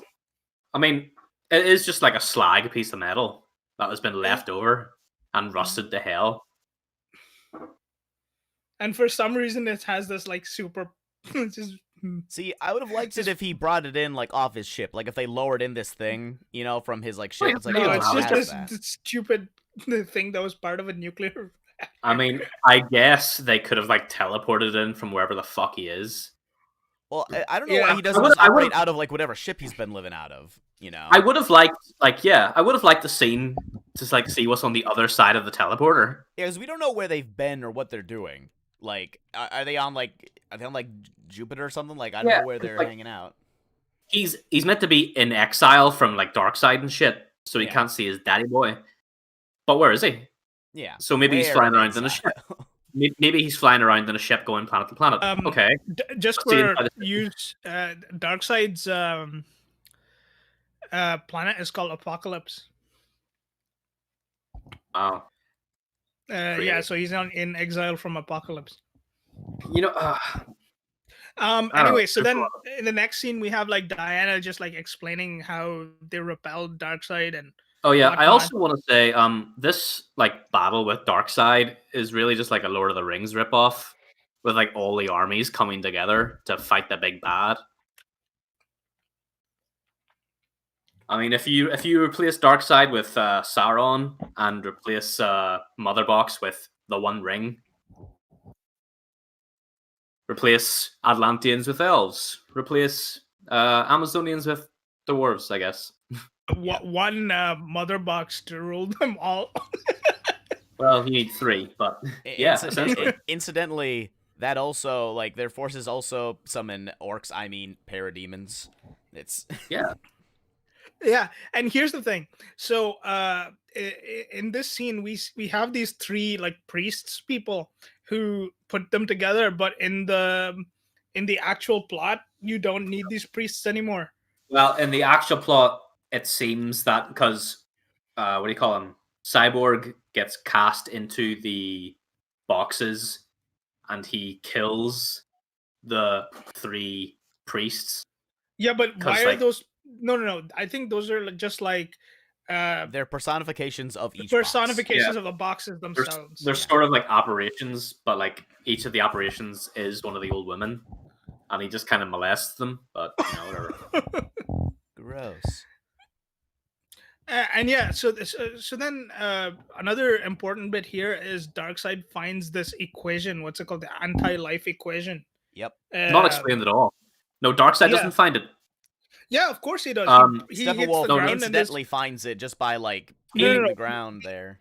Darkseid hits the ground, and then eventually, but nothing's mentioned then. And then Steppenwolf also hits the ground and is like, oh, the anti-life equation. Talk to me, Daddy. Yeah, so basically this inscription on the ground is called the anti-life equation, which you can use to, I don't know, rule the universe or something. Don't know how. And I mean, it doesn't matter what it is. And then, but the thing is, like, Darkseid just kind of forgets that Earth was the one that had the anti-life equation. Like, don't people like note it down or something? Like, what is that? What is that one planet that beat the ass off me? Oh, I can't remember. And also has that equation that gives me ultimate power. No, I don't remember. I looked it up. So the anti-life equation is a formula for total control over the minds of sentient beings. So essentially, it would mean he'd be able to rule the world without having to do the whole conquering shit. Just wow, it's so stupid. We also and another thing that we learn is that later on in the film they say that the mother box cannot be separated with energy or something like that. And in this one, Zeus separates them with a lightning bolt. Just what is that except energy? So stupid.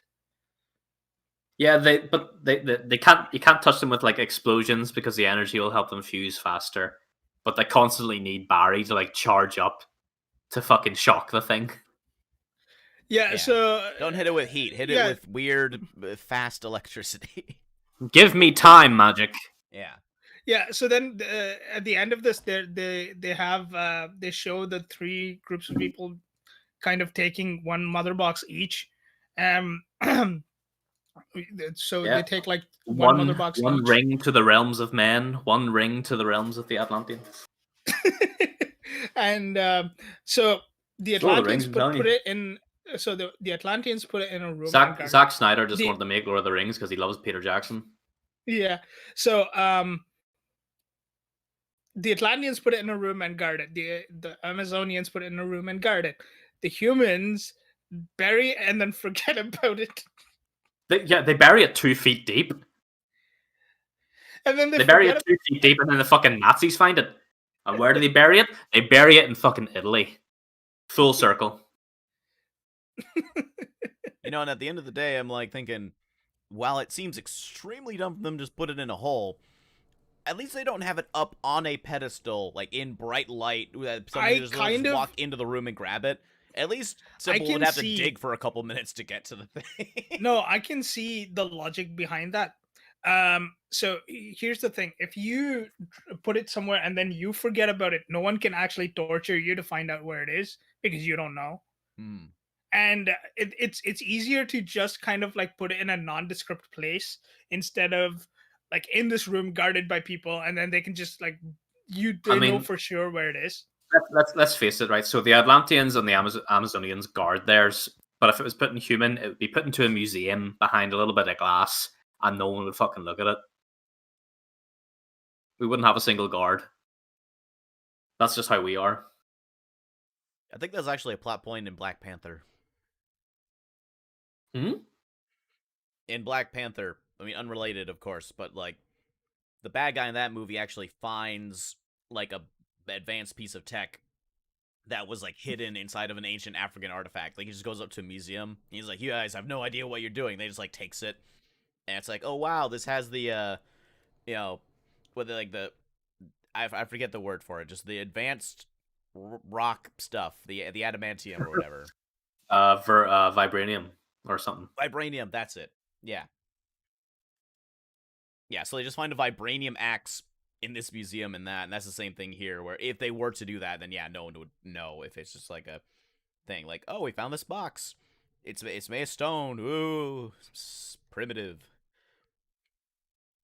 But okay, here's something I'll say broadly, because I don't know if we glossed over if we got to it yet, but I'll say for note, and you probably noticed this, Brick, but I know PSP did, but Cyborg's actually a character in the in Zack Snyder's Justice League. Like, they cut like 75% of his like story and scenes in Justice League. Yeah.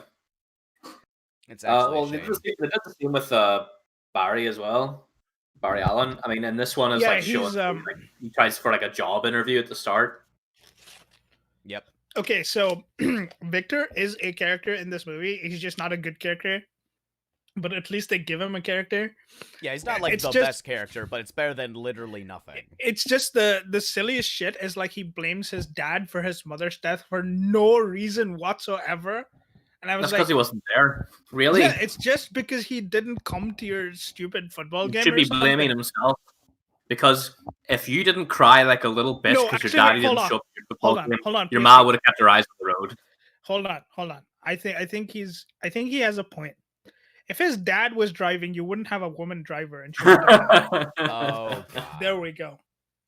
There we go. I figured it out. There we go. That's the main issue. But yeah, if he Yeah. didn't cry, his mummy wouldn't try to comfort him, and she would have kept her eyes on the road. But no, he cried and he killed his ma. It's that goddamn female empathy bullshit instead of keeping her eyes on the damn road. I mean, so much for being able to multitask. And yeah, so in chat they're saying, anyone find it a bit odd that Cyborg was moved from Teen Titan to full Justice League top player? Yeah, I think.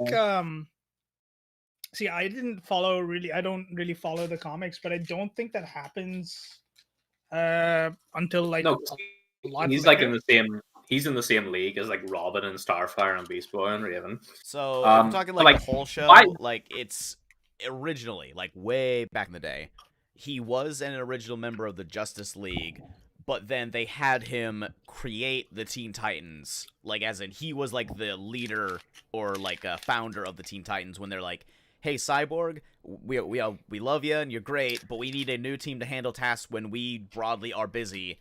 So go play with the kids. Yeah, go find some peers, of like your age set, and then they're like, hooray! And then they invited the other people to them. What was it like? Right, so they did these backstories. So they got a new Batman, they got a new Superman, they got a new Aquaman, a new Wonder Woman. Why no new Green Lantern? Why no Martian Manhunter? I mean, what do you call it? Avengers went to the trouble of flushing out the characters that are in the Avengers for the most part. Why not? I mean, Green Lantern is an essential part of the fucking, like, even in the flashback sequence, there is a Green Lantern that is helping fight Darkseid. Also, didn't they say something like there can't be 5, there can only be 6 or something in this film? Like the Justice League is supposed to be of 6 people instead of 5, and I'm just like, no, the original Justice League was 7 people. Yeah. And then other things like Justice League Unlimited didn't put like a cap on it. Justice League Unlimited, they're like, hey, every superhero is in the Justice League now. Congratulations. Okay, so the original 7 were Green Lantern, Flash, Superman, Batman, Wonder Woman, Aquaman, and Martian Manhunter. Yeah. Those were the original 7 that started the Justice League. Not 6. Yep. And they do at the end too, like when they're like saying like to build the headquarters in Batman's old house. Look, we'll put a big round table in the middle with 6 seats and room for more. Shut the fuck up, Diana. Yeah, so in the next scene we were introduced to the Flash and this really creepy scene where he pervs on this girl when she's suspended in animation.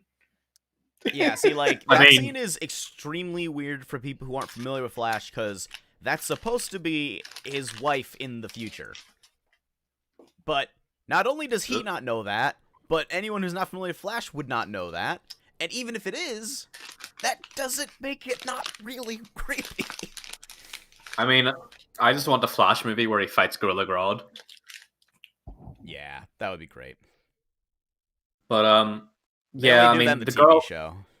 The girl was giving him the fuck me eyes, so he's within his right, I think.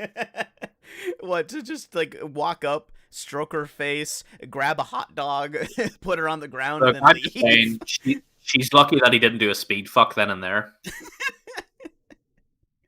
Oh man. Question: if Flash Question. fucked you and left, would you really know? I think You'd probably you notice get like a all the stabbing pain. electricity and the chafing, but you know. I mean, The chafing. if it was me, I'd probably notice a sharp pain on my ass, probably stand upright pretty fast, and then my farts would be like Yeah. just like my farts would be like an open cave. Wait, you're assuming that Flash wouldn't be the bottom? Are you joking? He's a total twink, dude. Okay, but how Yeah, would he in this do it? case, How would he? I mean, you know what? I'm what's stopping what's there. that I'm fucking? not going down that road. I'm fine. Have you seen that? Have you seen that reverse Flash meme? Yes. It's like, she touched your pants and you came, Barry. It was me jerking you off at super speed. You went through entire high school thinking you came at a woman's touch.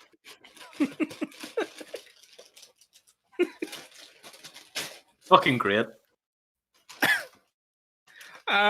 Yeah, so then we have this really creepy scene and we just introduced to him, I don't know, looking for a job or something. It's not super important. We kind of see his powers. I like the scene where he like pushes on the glass and it explodes. Yeah, I thought he was gonna do like that thing where he kind of like phase shift through, but he just breaks the glass. Man, the phase shift shit is like Flash deep lore stuff. You know, moving my molecules super quickly.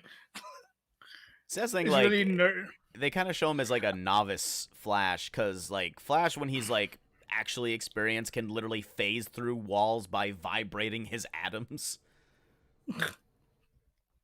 He's just that fast. And yeah, so then the next scene is Darkseid just interrogating these Atlanteans for the mother box or something.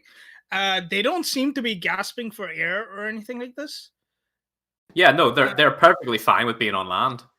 It's just odd. And then he kind of like says, "Oh, you have to tell me." And then he pulls out this I don't know, this bug thing that he can just get the information out of them with the bug. I'm like, why did you bother torturing them? Just put the bug on him immediately. Just what? And then we have a scene of Lois just being sad, completely pointless. And then then we have Victor's, what's his name? Victor's backstory, which is, yeah, he was driving along and then a car T-bones them. Yeah, essentially. Must have been going at like fucking 100 miles an hour because it kills his mum and then rips off his like bottom part of the torso and an arm. Yeah, I'm just like, how do you remain alive without so much of your body? Just what? And yeah, so then his dad gives him like a tape recorder because he won't talk to him. So he listens to like the first part, and then he's like, "Now I'm going to talk to you like a dad and not talk to you about your powers," and he just breaks the thing. Yeah, fair enough. And yeah, we just keep seeing Victor just learning more about himself, and he gives free. Yeah, you get like a training montage.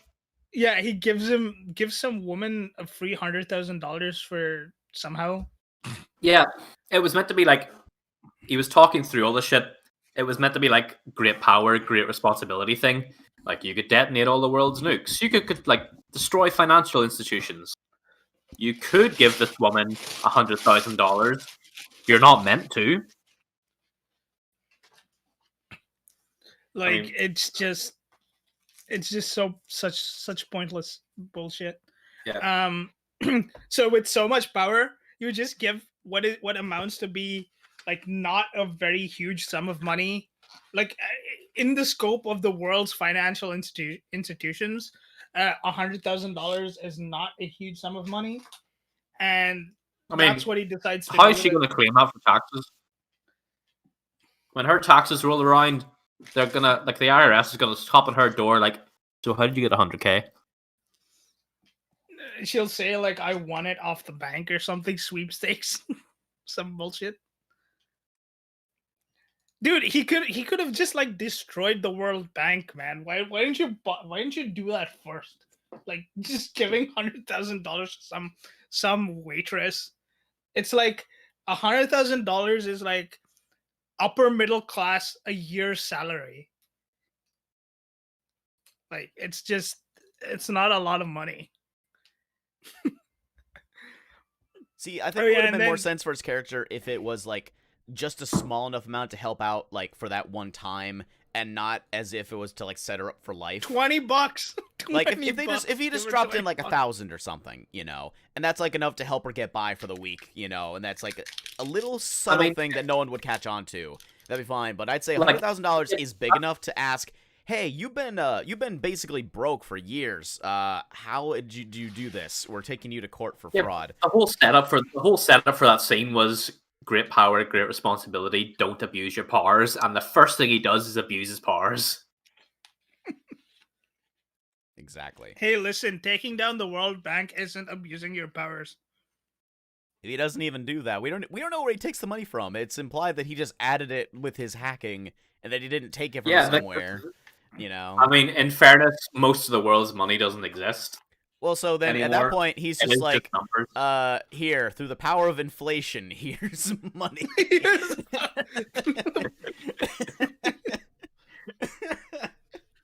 I have my superpower is creating inflation. This is like the communist version of the universe. It's just like, why don't you print more money?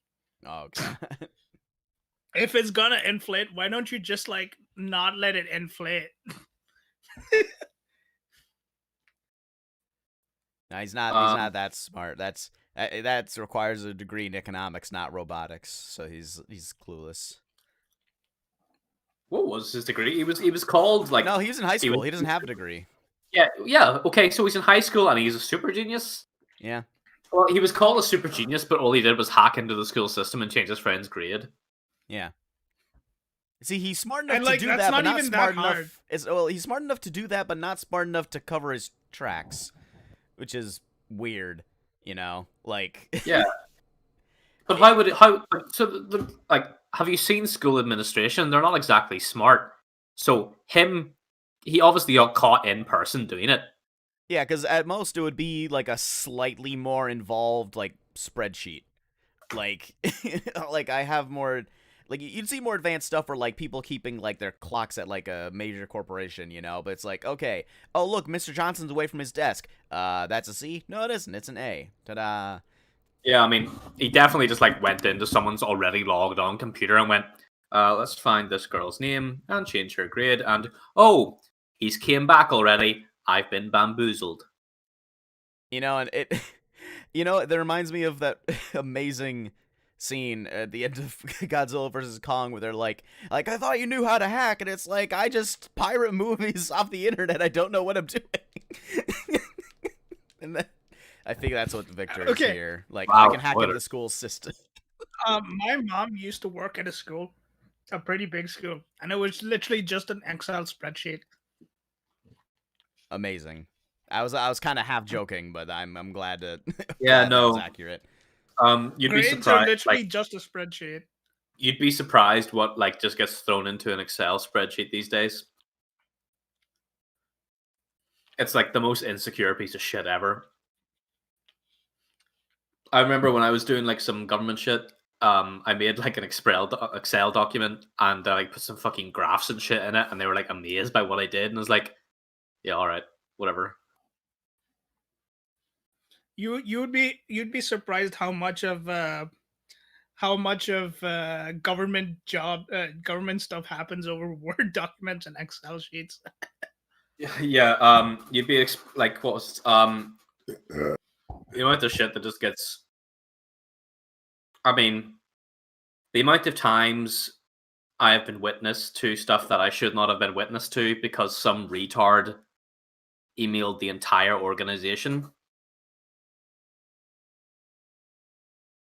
And then their idea of damage control is to email everyone back going, yeah, just disregard that message. Ignore me. Who? The power of asking politely. You will forget this ever happened. The power Ignore of this friendship. Ignore this Okay. message that details the next 5 years of development in this country. Okay, so wait, you live in like the UK. It doesn't. It Oh, isn't it gonna didn't. It develop. didn't go to plan. I did disregard it because I saw the stuff on that list and was like, yeah, that's not gonna fucking happen. Okay, so then we have the scene of Barry going to his dad and talking to him about getting a criminal justice degree or whatever. His dad's like, "Screw that shit. Don't get educated. Just."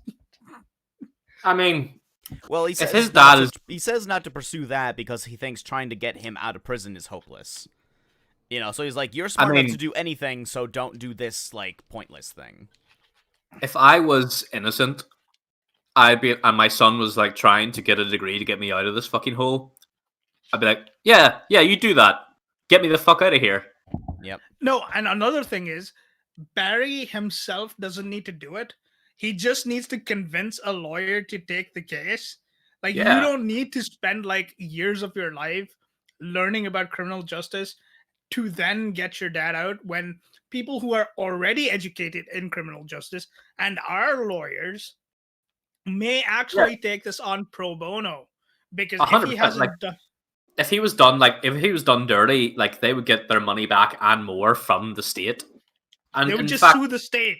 yeah, I mean, if a certain person's death can net their family 27 million from the state, Oh God. Oh God. Don't get me started on that, man. I'm just saying. No, I know what you're saying. I'm saying I agree, but however, I will rant about it if we start. So don't We're start. not going to start. We'll save We're that till not the end. going to start. Anyway, I'm just saying. So something as like a false murder accusation could definitely get a lawyer back his money and more. If anything, this implies that he already went to people and they say, "Hey, this case has no legs. We're not taking it." And rather than accepting that or moving on, he's like, "No, I need to get my own criminal, like, investigative degree, you know, and then I can do this, you know, on my own." Right, so at the end of the movie, he gets, obviously Bruce Wayne pulls some strings and he gets him a shit job in a crime lab. Why not just pay for the good lawyer, Bruce? Just pay for the lawyer. You got enough money to buy a bank to get Superman's home back. I mean, he has enough Yeah, of like, his like buying a resources bank is- to find out who Aquaman and Wonder Woman are. You know, people who have been like hiding away from humanity for centuries, but he can't solve a murder. When that's his thing. He came from Detective Comics. It's literally his whole shtick at the beginning was solving murders. Also, Bruce Wayne, so he was able to buy a bank. I mean, most prison complexes are privately run, so why do you not just buy the prison? Yep. and let him out. Yeah, fuck him. My superpower is being rich. Incidentally, here's a entry level job that doesn't pay very much. Yeah. He could have given him a sinecure that like sorts him out for the rest of his life. He's just like, take this complete. He could have paid crap job. like, I'm sure his dad has bail or some shit. He could have had him like, he could have funded his own crime lab and said, "Hey Barry, I bought a crime lab for you. Now you have all the resources you need to figure out your." He could have just used his lab already. Yeah. He has a lab in the Batcave. Yeah, So here's the Bat you Cave. can use- Go figure out how your dad was accused. If of you need murder. any help, Alfred's there to help you. Alfred's pretty smart. You know what? If you need other help, here's a couple of 100,000. Go get a team of lawyers. But no, Go get some I'm bat going to pull lawyers. some They're in the strings. back. Okay, in Gotham here's the PD. thing. I it think was we several- need to. I think we need to focus more on how Batman himself is a detective. So, Yep. like, I mean, he could have done it himself. I think he relies too much on Alfred in this iteration. And in the previous iteration, to be honest, he relied too much on that Marcus Wolf dude. Lucius He's Fox. Sorry, Lucius Fox. Marcus Wolf. I was close. You can see the connection. You can see the connection. I'm not Batman, I'm Ratman, and here is my trusty inventor, Marcus Wolf.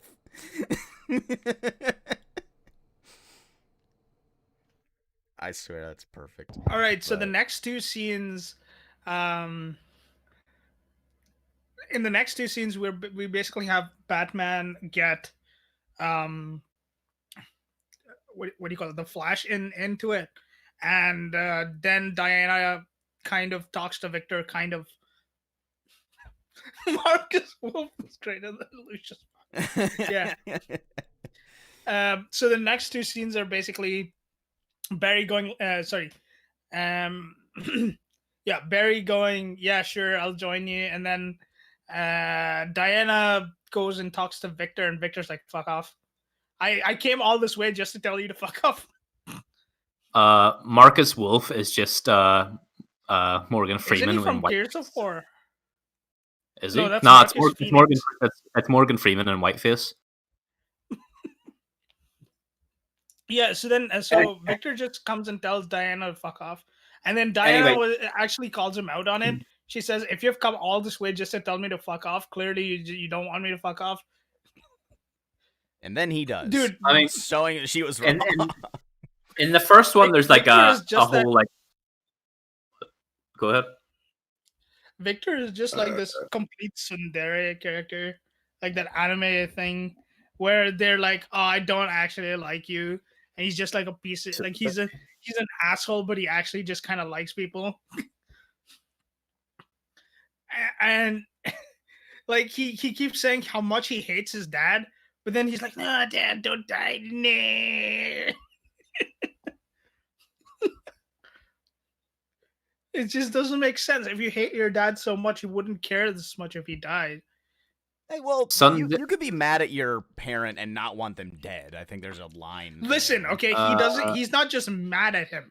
He thinks that he is. Yeah, he actively blames him. He's not just mad at him. He's like so mad that he thinks he's responsible for his mom's death. Right, wait, hold on. Tsundere is a Japanese term for character development process that depicts a character with a personality who is initially polarized, warm or soft, cold, temperamental, hot-headed, and sometimes even hostile before gradually showing a warmer side. Why are you fucking quoting anime shit at me? Next day you're gonna come here and say like waifu and husbando or some shit. Yeah, or whatever. Oh God, that hurt. Never do that again. You're not allowed. Jesus. All right, so then we Nico. Oh my God. So then we find out that the mother box is just like in his grave. Like he goes and digs it out. Well, no. Originally, the mother box was just kept in the fucking wardrobe, vibrating in the corner. Oh yeah, it was like next to his closet or something. Yeah, it was hidden behind some coats and shoes. And Son, then where's we the mother box? It's in the closet. Oh, thanks. Mom's dead. Then we have this really silly thing. Wait, did they test it on like Superman bit out of a Superman ship or something? They bombard it with X-rays. Yeah. Yeah, they superheat the piece of metal at the core with X-rays. And here's the thing. So this directly connects Superman ship with the mother boxes, which is really strange to me. They're supposed to be like two different civilizations. Yeah, so like I don't if understand they would have mentioned that the mother box was like stolen Kryptonian technology, that would like kind of make sense. But they never allude to that. They just imply it's like a thing Darkseid has. You know, it doesn't quite click.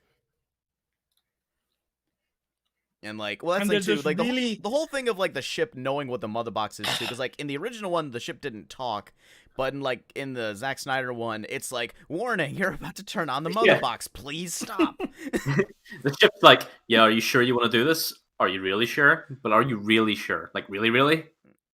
Yeah, and Yeah, then it says some ominous shit like the future has come to the present. Like once it activates, like what does that mean? What is? Yeah, it gives fucking Cyborg a vision as well. It's like, fucking mind your own business. Um, so then the next scene we have Gordon or whatever his name is, who's like, okay, J.K. I'll talk to Simmons. Batman. You know, this obviously isn't gonna be Batman. We're just gonna go talk to him or something. After that, we see Darkseid corralling his prisoners, and it's just like these really two short scenes, extremely short scenes. So we see that Darkseid doing what? Silas Stone has been taken, I suppose. Oh, Steppenwolf was doing prisoners. Oh yeah. Yep. Um then Steppenwolf goes and steals the box from Atlantis, which is completely pointless. He beats the shit out of Aquaman. Well, he just kind of headbutts him in the gut. He chokes Mara. Mara does like a cool thing where like she's like sucks blood from his eyes. Yeah, she can control like water generally, so she's like water bending the blood out of his face. And it's kind of brutal, and I kind of like it, but it doesn't amount to anything. No, not at all. She just gets like fucking manhandled again, which you Yeah. know, seeing And Amber she- Heard getting slapped around, I enjoyed it.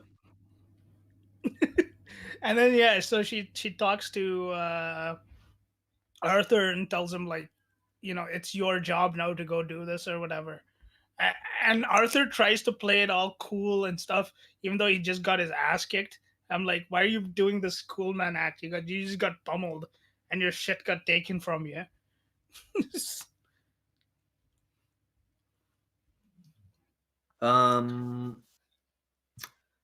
Also, I'll say for not that I have a time limit for any of this stuff. I'll say we've been talking for almost 2 hours, and we're not even halfway through the movie. So we may want to find some summarization here and there. That was the thing with this movie. It was longer than it needed. I felt all the extra content in this movie didn't add extra value to it. So Yeah, I absolutely definitely did feel how long this film is. Like Yeah. really a bunch. even after the movie ended, there was another half an hour of shit. Yeah, absolutely. So yeah, then Steppenwolf. Then we have the 2 hours moment where Steppenwolf beats all these people, and then Arthur finally shows up, and saves them from a bunch of water, I suppose. Well, not very well. He eventually loses to the water. Oh So he's yeah, meant to be king of Atlantis, and he can't even do shit. he loses to He water. should be able to pop in through that hole and be like, no, no, no, no, no. You just go out through that hole and you don't come back in. Yeah, the one cool thing in this is that Victor is able to get the thing working again. The spider walker tank Yeah, thing. whatever, the walker thing. The and once he saves them, he just kind of flies off. He just doesn't bother. Yeah, in the anymore. first one, at least he says the mother box, and then flies off. In this one, he's just He like, just doesn't bother. Anyway, Yeah. we'll just keep going here. What's his name? It's at this Steppenwolf point where, tells Darkseid. Steppenwolf tells Darkseid. Darkseid that he found the anti-life, and he just like takes off his armor, and he's like, "Oh, I'm gonna be half naked because Darkseid is talking to me." Just He only takes off his helmet, but like it no, and exposes like his no, all the way tail. down to his, all It- the way it's- down it's- to his like. It takes. You can see his shoulders. There's a bit much flesh You going can on. see He's a bit of his. You can see his chest and everything. It goes all the way like half till his waist, I think. Yeah, I He's just like- I don't understand the like relevance of that in regards to this because it's like, oh, I'm Dark Side. You know, good to see you. How can I prove my fealty to you? Strip. Show me your I'm gonna titties, get. boy. I'm Titties. gonna show you my nips. Tits Oh, he or doesn't get have the fuck nipples, out. by the way. He has pecs but no nipples. He's nipple-less. Yeah. Much like male dogs are nipple-less. No, they're not. Don't lie. Darkseid has a weird body. He's got a No. huge chest. Where are we? So yeah, he does that fucking I found the anti-life scene. They don't explain what the anti-life is in this fucking movie at all. Yeah, it's just like something powerful, I suppose. It's MacGuffin 2. Like, It there's is. already 3 MacGuffins. It's literally like, hey, this is what the second movie's gonna be about. And then you get Cyborg does like a fucking talkie talk about like how they got the mother box and shit, and you see how Cyborg was made in the lab, and no one gives a shit. And then it goes to Lois Lane and Martha having a wee talk in her apartment, which isn't Martha. For some reason, Martian Manhunter goes to Lois Lane disguised as Martha. All right, so here's how that works out, and it's dumb, but here's the explanation, right? So supposedly, Martian Manhunter, based on what he said in like the final scene of the movie, seems to know about these visions of the future that Batman is having, and so he knows how like the future is gonna happen. And so with that in mind, he needs Lois to show up when Superman is resurrected to calm him down, because otherwise he's going to just keep fucking shit up. So he met with her to prompt her to go and visit Superman's, like, sigil or whatnot, since she had apparently, like, mentioned that she may stop going now. So that's the purpose of that scene. Whereas in the Justice League cut, which I don't mind this change, to be honest, in that version, Batman knew that Lois Lane was his, like, love interest. And so when he's like, I'm bringing out the big guns before going to resurrect Superman, he's like, Alfred, bring out the big guns. And then Alfred, like, shows up with Lois Lane in the car and, like, brings her there. Now, that raises a lot of questions of, like, did Alfred prepare her for this or let her know? Did she just agree to, like, hang out in his limo for, like, hours while this was going on? You know, a million other things. So at least there's problems with each one. She would have been very chill with the prospect of, we're going to bring your dead boyfriend back to life. Yeah. So there's different issues for it, but I'll say at least in this case, the man who seems to know the future in this case somehow decided to set things up so that things play out the way they're supposed to. Hence, leading her there to prevent Superman from going even more ballistic. But that's neither here nor there. Yeah. I mean, it was just kind of weird that was just weird. Like, leaves the apartment, becomes Martian Manhunter, and then he turns into John, whatever. I don't know. It was just a lot. It's real silly. And then basically the Justice League decide to Grave Rob try and make Superman come back to life. Yeah, I mean, then they go in the first movie. There's the grave robbing scene is just Barry and Victor, but in this one it's Barry, Victor, Martin, and Diana. Yep, there's all four of them there this time. I don't know where the fuck's Batman at this point. Batman's just doing everything behind the scenes.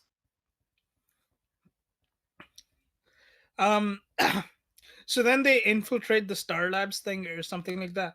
Yep. There was another difference between this one and the last one. There was like they had a big argument in the first one about like the ethical and moral dilemmas of bringing Superman back from the grave.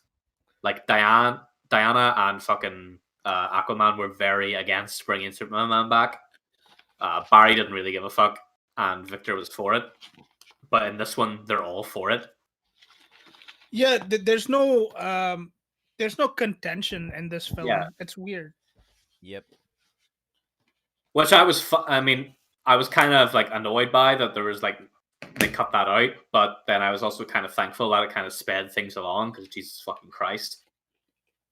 Like them having the film is 4 hours. But it's also like they're supposed to be like a team, and them having them just kind of do that just for like random conflict of them just being like, well, I don't think we should bring back the strongest person who's gonna save the day.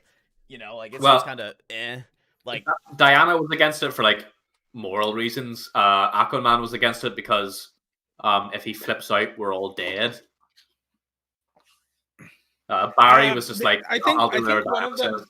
I think one of them in the original film they said like, what if the guy who comes back isn't the guy we remember?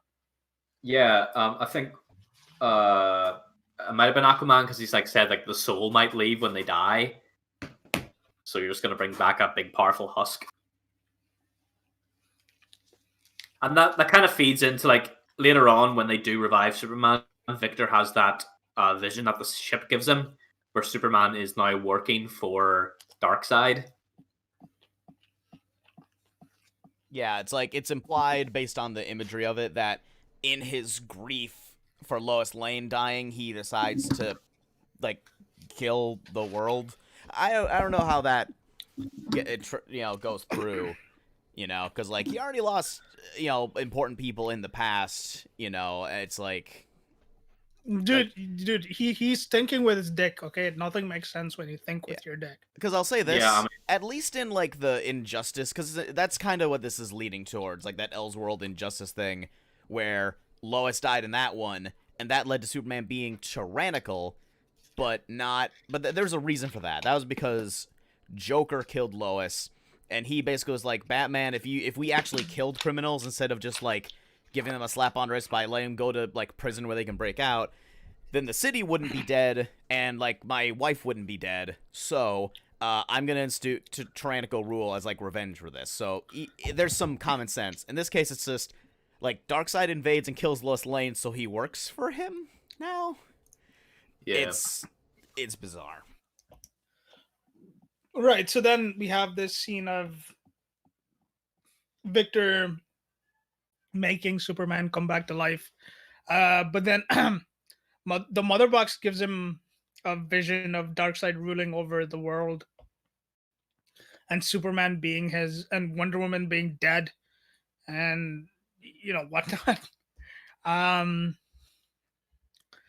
we have this really cool scene where he uses the Darkseid eye laser thing that he can control the direction of. I forgot what it was called. It's really neat. Is Omnibeams. Oh, is that what it's called? That's that. Well, sorry, I think that's what Darkseid's laser beams are called. I'm not sure. Right. So then Barry kind of runs in his weird, awkward way and touches the Mother Box as it falls into the goop. Yep. Some goopy goop. I don't understand what this goop is. It's life goop. Don't worry about it. It's goop in the ship. The ship goop. Special building a ship. Like if I'm gonna be building a like if I was to be extremely generous, it's like a med bay, and that's where they would like perform like healing techniques and such with the ship, and that's like a conduit for it. But it's bullshit. They could have done anything to be. Imagine building a ship, and it's like, oh, we need to build a goop chamber. Yeah, here's the life goop chamber. The ship doesn't come with a goop chamber. What are you, a mook? Yeah, I mean, so they could have just had like a single like chamber, like a what do you call it, like one of those like cryo chamber type of things, just full of the shit. But no, they needed an entire swimming pool. The evil puddle, yeah. So once this is done, the Mother Box kind of shoots out and falls right next to Silas. Ooh, that's funny. What? Just Sorry? next to the person who studied it, and nobody else gives a shit. Well, I imagine no one else really knows what it is, apart from a hunk of metal that fell from the sky with Superman. I mean, if I was said it, I would have checked it out, but I'm just a nosy bitch. Right. So then the Justice League kind of come and confront Superman, kind of. Instead of saying like, "Hey, hello, how's it going?" and whatever, they just kind of stand in front of him. Yeah, I mean, okay, so Aquaman shows up, he's moody as shit and angry looking at Superman. Diana's just like, Kal-El, look at me, I know your Superman name, Kal-El. Uh, Kal-El, Barry no. Barry's like fanboys like and No, he fucking doesn't. He just kind of smiled. Just that's Cyborg it. is like there going, he's scanning us. Oh shit, my suit is gonna shoot him. Yeah, and this is the only time it happens. So it's like it's just completely contrived, just completely stupid. Uh, so yeah, then they have this fight with him, and all of them lose to Superman. And I hate the scene. I hated the scene in the original. I hate it now. It's like it's just saying that Superman is better than all of them put together. It's I just mean, the yes. it's so completely stupid. He's not that smart, but you know, you don't need to be smart when you can destroy the world. It's the dumbest. This is why I hate Superman as a character. It's just wow, he's so strong. He can beat literally everyone. He's faster than the Flash. He's stronger than Wonder Woman. He's stronger than Cyborg. He's stronger than Aquaman, and he's stronger than Yeah. all of them put together. Just I mean, holy shit. it's DC's fault because they had like a lack of imagination. They made Superman in the beginning and he was strong. Yeah, that's fine. But then they kept on adding powers and adding powers. And did you know there was once a version of Superman that could fire small versions of Superman from his hand? What? There was once a version of Superman that could fire mini versions of himself from the palm of his hand. Like I remember there was they did that with the older movies too. Like Superman one time ripped off the S on his chest and like threw it at a guy, and he got wrapped up in the S, like it was like made out of like sticky wrap, and then it just disappears. Oh my god, it's just and just having a character that is this strong really ruins the whole idea of a team up for me, because he is the Justice League then. He isn't it's not he's basically Yeah, as strong or stronger than all of them put I mean, together. So so he can fly as fast as the Flash can run. He can beat all of them up in a physical test of strength. Steppenwolf can manhandle them all, but as soon as Superman arrives on the scene, he manhandles him. Like it's kind of like sad how badly. He has heat vision. He has cool breath. see, that's why Marvel's thing works so well. It's because there's not one person that is so goddamn strong that they're stronger than everyone else put together in Marvel. In Well, the unless they're a villain, but then it's so the heroes can gang up. yeah, like what you have, like what Iron Man, Captain America, Falcon. I think the only one that's actually like strong enough to justify that in the Marvel versus Hulk, is but Hulk. he's not reliable or predictable. So well, yeah, well, I mean, you can't really expect. There's only one version of Hulk they that's made really a Hulk. threat. They made Hulk into just another strong guy, because he's like he can talk and he can walk and he's basically just Bruce Banner now. Yeah, well, no, now. but I mean, like in the school comics Hulk. and shit. In the Like comics, the there's like World Breaker Hulk, which I think Yeah. is the strongest version. Yep. But even then, he's just really strong. He has no other abilities. Yeah, well, he's just not very strong. tactical And or the thing smart is- or like resourceful. Yeah, He's and, just, strong. We also have Iron Man make a Hulkbuster armor, and it can fight Hulk. So it's like it's not so OP like Superman versus the rest of the Justice League. Yep. Yeah, but people always like try to justify it, like, well, if Superman touches kryptonite, oh yeah, if someone touches this super ultra rare resource that Batman has all of in the world, I think Batman. So they has, showed like, up. So in this film, they don't even bring up that the Clark being brought back to life would be what do you call it?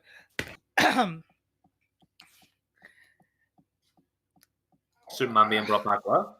Yeah, like they don't even bring up the fact that Superman being brought back might be not the same person they remember. And in Batman vs Superman, we have the spear of kryptonite or whatever, and he doesn't even bring it to go and meet Superman when he comes back to life. It's Yeah, just you think like bring some kind of like contingency weapon other than no, they didn't even have a in the first movie. The contingency weapon was Lois Lane. In this, they had no contingency, and it was just a coincidence that she was there. It was a coincidence that Martian Manhunter convinced her to show up, and Batman didn't even know he existed. If I was Batman, I would have broke all the kryptonite out of that fucking vault and, like, I don't know, at least laced my armor in it. It's just goddamn stupid. And yeah, because that's what made Lex Luthor bald, wasn't it? I'm not sure. Okay, well, no, so in one iteration he got cancer from having kryptonite on him all the time. Yeah, that was in the comics, though, wasn't it? Yeah. Yeah. Right. So then Darkseid goes and gets tries to get the mother box from Silas. No, that's Steppenwolf. Oh, sorry. Yeah, sorry. Steppenwolf goes to go and get the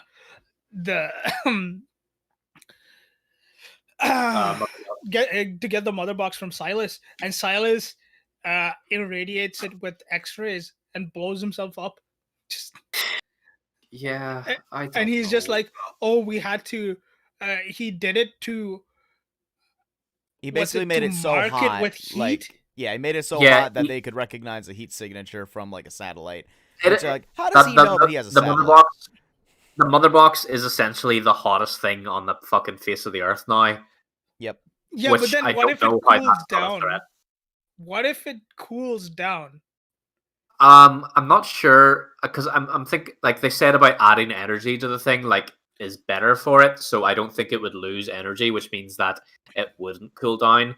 I don't know to explain these things well. It just seems like it was. It's a MacGuffin. It was right. It doesn't matter. And okay, so here's the thing. So then, basically, Superman takes this entire break. He just goes like, "Oh, Lois Lane, yeah, let's go hang out and stuff." Oh, so wait a fuck no. They went to that farmhouse and they fucked their brains out. No doubt. No doubt. Yeah, absolutely. Absolutely, 100%. That's the first thing they did. Yep. Yeah. Well, the thing I'm thinking this whole time with that whole thing with like Silas and the box and everything is like, where's Flash? Like, he's the fastest person alive. And he's not like critically injured, you know. He could have knocked out on Where's the step. Any of them? There's no one there except Victor. So Victor showed up before the fastest man did. Yes.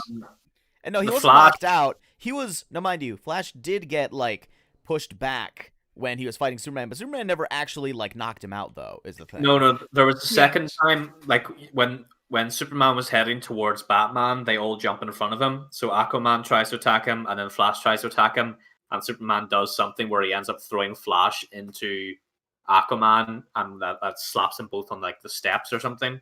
And then he headbutts Wonder Woman into oblivion, and then he zaps Batman twice, and then Lois shows up, and then he fucks off. I get that, but like Flash is shown like standing in the lab like a few seconds later when like Aquaman and the rest of them show up. So Flash was not knocked out for like a long time. He was conscious enough to arrive there just a few seconds later when he can travel at the speed of light. And he I mean, he wakes up at the same time as Aquaman and apologizes for bumping into him. And then Aquaman shows up there first. Yes. Obviously, Barry's just chilling on the steps going, "Oh, I cannot be fucked." Yep. And here's the thing. What you could have done if you wanted to do something is have him show up, then have Steppenwolf just like bitch slap him to the other side of the room. And that's like, okay, well, now you explain that, yes, the fastest man did arrive first, but he didn't have a chance against Steppenwolf or somehow, whatever. At least that would work, you know? Does the Flash ever hit Steppenwolf in this movie? I don't think he does. No, he shoves around a lot of parademons, but he does not actually ever land. He never actually hits Steppenwolf, no. Nope. Why the fuck not? Because speed is proven quite effective in the Marvel universe.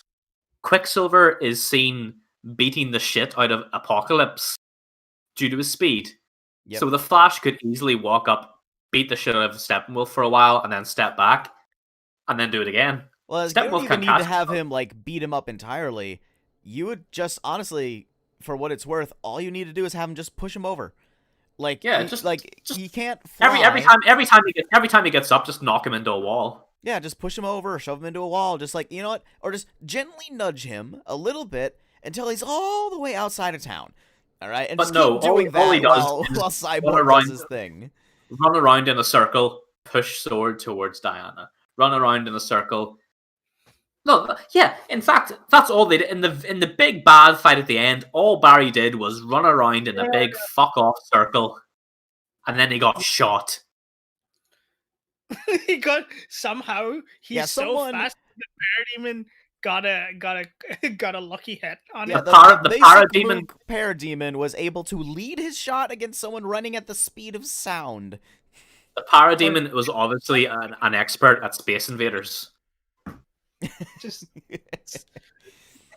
he would have had to lead his shot like 15 circles ahead of time for it to reach this.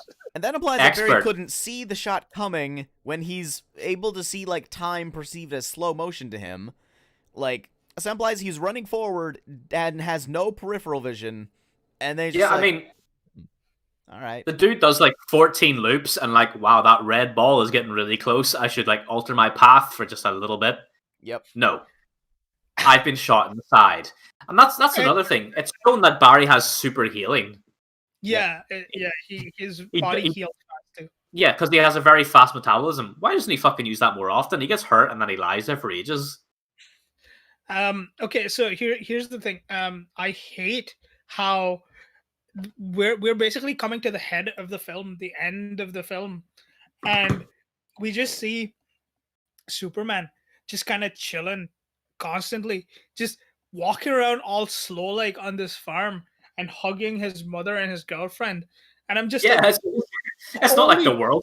The world is about to end, and he's just like walking around and it's like, okay, I'm alive again. I had sex. I saw my mom. They didn't tell him what was going on. Like, they didn't tell him that, like, you know, that like alien invaders are coming. I understand that it's just so frustrating and to see that kind of pace near the end of the film. I mean, Batman did. When Batman was getting his ass beat, he was like, Clark, the world needs you. Yeah, exactly. So why would the world need him? Well, that sounds more like a vague, like, you're a hero thing, and not a, hey, there's a threat at this exact moment, which, granted, that's Batman's fault not being specific. No, they should have told him. Yeah, that is a problem. The only person to say anything was fucking Alfred when he finally decided to show up. It's like, hey, Alfred, is Bruce hanging around? Oh, nice of you to fucking show up, Superman. I hope you're not too fucking late. Could be dead for all I fucking know. He's coming over like, hey, is Batman free to play? We're gonna play Super Nintendo. He shows up with a big shit-eating grin. It's like, hello there, Alfred. They're all dying. Toodaloo. I brought my controller. Can we play PlayStation?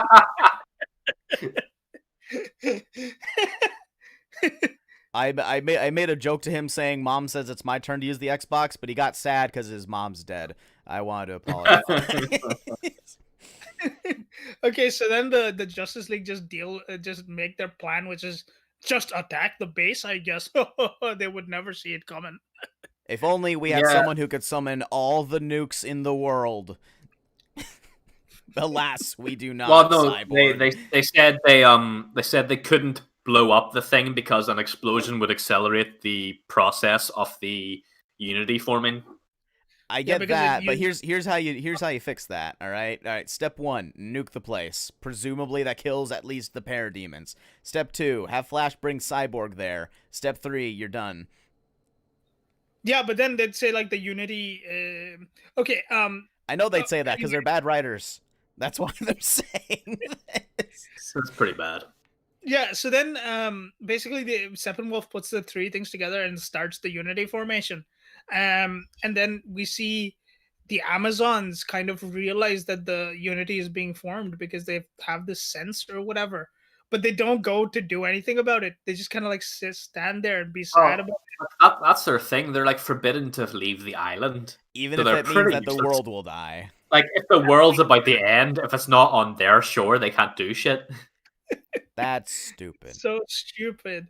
And then so Superman walks through his ship and there's like these suits. Other suits. Yeah. He's like Iron Man.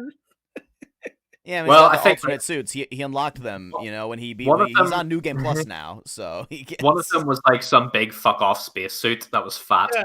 One of them, I think, was his dad's costume. One Yep. of them was his original costume, and then it was his black costume. Oh, one of them was Zog's costume, I think. Yep. Zod. Yeah. Yep. So he Zod, sorry. has all the. Oh, all fuck the... my ass. Perfect. Yeah. So I like the black suit, although I don't know why he wears that instead of his original suit in Instead of this. his original one, yeah. Like if he had mentioned something along the lines of like, you know, like, oh, this is a suit meant I for know like a Superman's solemn black. occasion or for when we're Come protecting the back to life. world. Like, but he doesn't Yeah, I mention mean- why. He just does. in the Like flashbacks Gandalf to like Grey. yeah. And like in the visions where like Superman is like taking over the world and shit, he's in He's in his the blue and blue. red costume. Yeah. Why would he not be in the black costume then? And like when he's I don't care, to be honest. I like the black costume. But why? Yeah, no, it Because- would make a lot more sense for him to be in When like when he's evil, he's wearing the blue costume again. yeah, like having it's him the wear the black Gandalf suit thing when he's again. evil would be perfect. Instead, he does it when he's back from the dead and still like heroic. It's Yeah, before he died, he was Gandalf the Grey, and now he's Gandalf the Black. So, What is up, my nigga? yeah. So then they have this Yeah. giant. They go into walks the up to like city. Cyborg. well, no, it's gonna be like via death, I've gained the inward pass. What are you gonna do? Kill me? That didn't work. Yeah. So then we have this giant, big, old fight scene, and See- when the fight scene is going on, super. Alfred talks to Superman while this is going on, and he's like, "I brought my controller over."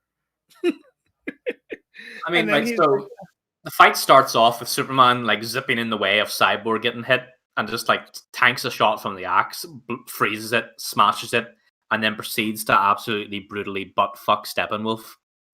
Yeah, it's and not even a competition. He's just that. like it's like okay, already in the beginning of the film, you made Steppenwolf shit because Steppenwolf is still like the cock of Darkseid. So we're basically just dealing with this entire movie of him being just second or third fiddle because you have Yeah, I mean, no, hold on. You have yeah, go Darkseid. Wait, hold on. You have Darkseid. You have Desad. You have some weird human woman that's next to him or something. I don't know Yeah, who the hell. I, that is. I Granny thought that was Goodness. something like I thought that was something like K-pop, dude. nah. It's Okay, like so Granny something is her name. I'm not So- joking. It's Yeah. okay, so that's her. So you have like three people, and then you have Steppenwolf, who's like the fourth in line or something, and that's what we're dealing with in the first place. I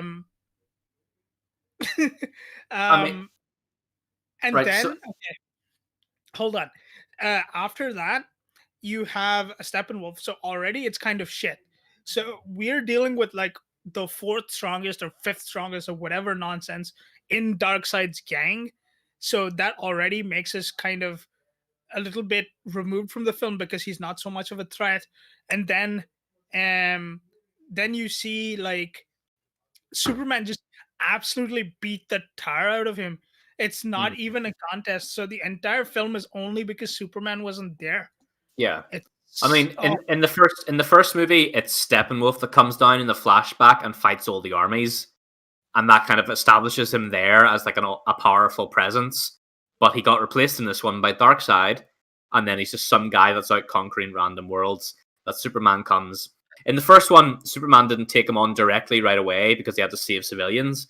But civilians aren't a picture in this anymore, so he just goes and he like brutally beats the shit out of Steppenwolf. He has him on the ground. He's punching him in the face in between shots. He's taking fucking laser eyes to the chest. Bam, bam, zap. oh yeah, bam, he bam, cuts off one of zap. his horns too. Yeah, he zaps a hole through his like shoulder blade. He cuts off one of his horns. Steppenwolf got fucked. I mean, Wonder Woman decapitated him as he was he got impaled by fucking Aquaman, thrown. Wonder Woman cut his head off, and then he goes through a portal, and then Darkseid steps on his head, going, Jesus fucking Christ. yeah. So like, how am I supposed to be feeling like this guy is the threat when he just gets ass blasted by everyone. Yeah. What I learned from the Zack Snyder cut is that if they revived Superman sooner, this movie would have been half an hour long instead of fucking 4. Yes. None of them are important. Just revive Superman Well, before yeah, before okay. step gets to any If of the he didn't, boxes. if he didn't have the 3 boxes, none of them are important. But now that he had the 3, Victor and Flash were important. Yep. If he only had one box or 2 boxes, Yeah. Superman would just beat him up, and none of them are required. That's it. I mean, he was still in the process of acquiring the Atlantean one between reviving Superman, I think. Or Yeah. when they were thinking of it. Oh yeah. So So if they'd basically, done that a bit sooner.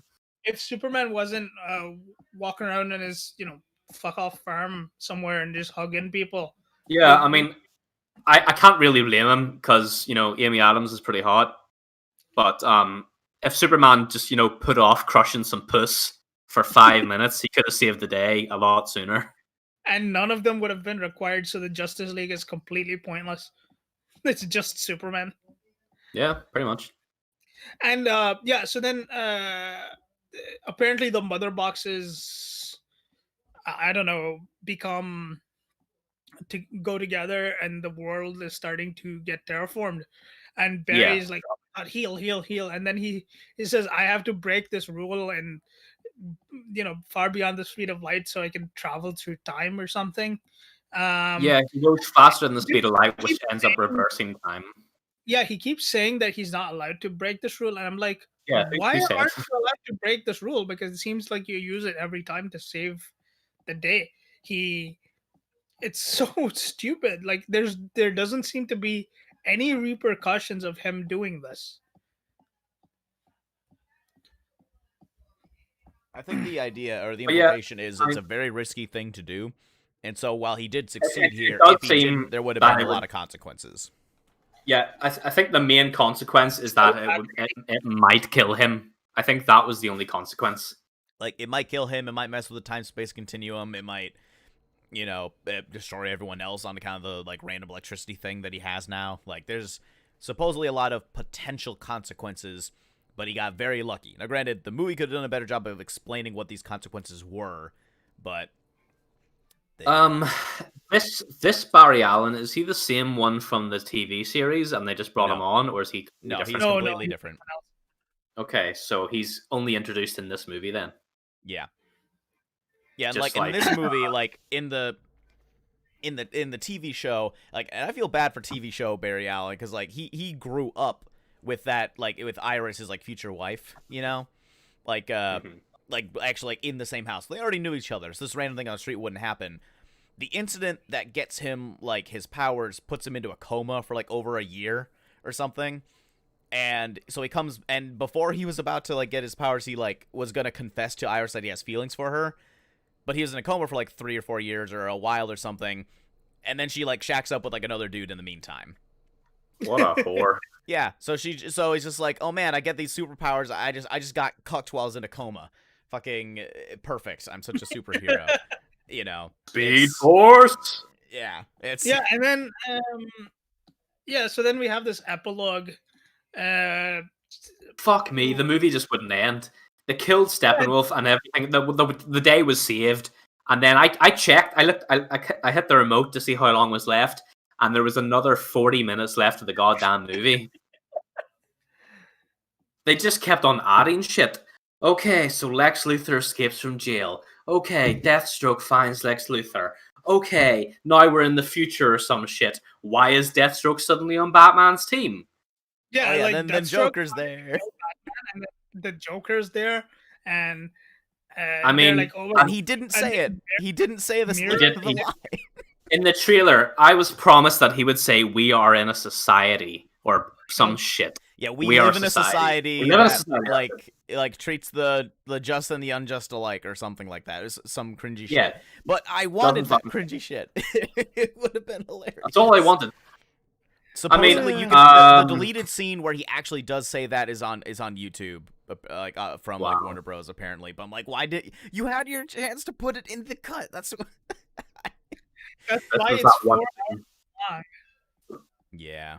I mean, I'll say that Jared Leto. It is Jared Leto, isn't it? Yes. Yeah, it is. Yeah, he did a lot better in the 5 minutes he was as Joker And in the here entire than he did in the previous iterations. Because they got rid of all the gangbanger face tattoos and shit, and they did make him a bit more manic.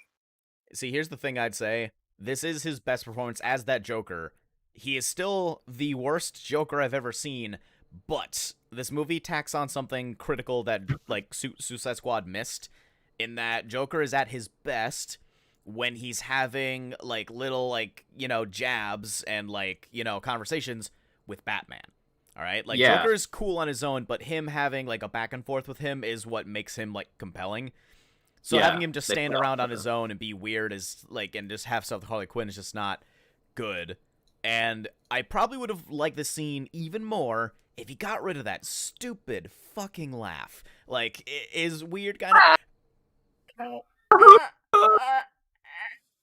like, what is your like? At Oh, he's least the sticking his Joker finger up his from bum. like, at least Joaquin Phoenix's Joker had like a medical condition and it sounded like part of his character. So no, he's still the worst Joker, but he did better here than he ever has. So kudos for what it's worth. Yeah, I think this was like a flash forward to the nightmare timeline where Lois was obviously dead and Superman was off the rails because he's a fucking simp. Yep. And yeah, I actually think Superman needs to be killed in this universe because without Lois Lane, apparently he just like goes ape shit and destroys the world. Like Batman was absolutely right in BVS. If Lois Lane is the only thing that's stopping him from flipping out, he's definitely a goddamn threat. He's Well, like he's got some sort of like deep seated psychological issue. he he's I got some mean, sort of really, what is that Barry should rewind time and go back and kill Lois Lane before she meets Superman. Well, see, that's the thing. I Yes. remember, like, there's a moment in his dream, quote unquote, for Batman when he sees Barry Allen, like, in Batman v Superman, running towards him, being like, "Is it too early yet?" And like trying to like tell him something important. And so it's implied that he, in the future, does try to go back to warn Batman not to let Lois Lane die, but he's shit, so it doesn't work. just Just crazy. this Snyder cut really just makes me think, yeah, Superman absolutely needs to be killed off. Not just because he makes everything stupid because he's so powerful that no one else matters, but also because he's a giant simp. And if anything ever happens to his girl, he just goes apeshit and destroys the world. I mean, yeah, they wanted to make a grittier Superman, but all they did was make him a little bitch who cries over everything. Oh no, I had to kill Zod. Well, it doesn't really matter about all that shit because it was just a vision inside Batman's head. So who the fuck cares? See, that's the thing. I would probably be more okay with that vision in the sense of if it's just a Batman thing, but it's implied that Martian Manhunter also knows exactly what that vision is, and also Cyborg saw that exact same vision. Like, so these people having a shared vision implies that there's like some sense of like legitimacy or truth to it. Yeah. Hmm. I don't know. But Yeah. hey, at least the movie's over. Yeah. So then, then the final scene is just Martian Manhunter showing up to Batman saying like, "Hey, how's it going? I'm Martian Manhunter. Those weird dreams you've been having? Yeah, those are weird. Cool. See ya. Bye." And that's it. And I like the actor who plays him. I think they did good casting for him. Like, I forget the actor's name, but he's been in a lot of stuff that I've seen and liked, and I just can't for the life of me remember. He played the CIA director in The Blacklist, and he was good there. His name's familiar. Yeah. But no, he did good. I had in the past when people were like alluding to who's going to be in future projects, they're asking like, "Oh, who should be this?" And as a gag, I said Christopher Walken should have been Martian Manhunter. Oh, it's what do you call him? Fucking Harry Lennox. Yes. He Yeah, was no, in he's good. like the Matrix and shit. It's just I just think this film is so entirely like you had 4 hours, right? 4 hours is a goddamn long time. Okay, it's like that's the size of a mini series. Yeah. Yeah. Um. Well, Yeah, funny enough, there's I've heard there is an option to watch this movie in like hour-long yeah. chunks So on HBO the, Max. the the movie is divided into 8 parts. So watching it like through just start to finish, like it's parts like 1 to 8 pop up at different points throughout the Yeah, like movie. it's like Act 3 Remembrance or Yeah. something. I don't know. It's weird. But so Yeah. Okay. But ideally, no. No. Listen. Let me tell you my point. Okay. No, fuck you. The point I was trying to make is that you had all of this time and you still didn't manage to do your world building properly or fill it Yeah, with I mean, useful information. Just it's just long for the sake of length. I don't yeah. see why it's so So long. the first movie was like 2 hours long exactly, I think, yep. and this one was 3 hours and 52 minutes. So in that extra hour and 52 minutes, nothing of extra value was added. I'll say that they added a few things that I don't think justify the runtime. Like I'll say I The only think they thing they did add added, value, just not an hour and 52 minutes worth of value.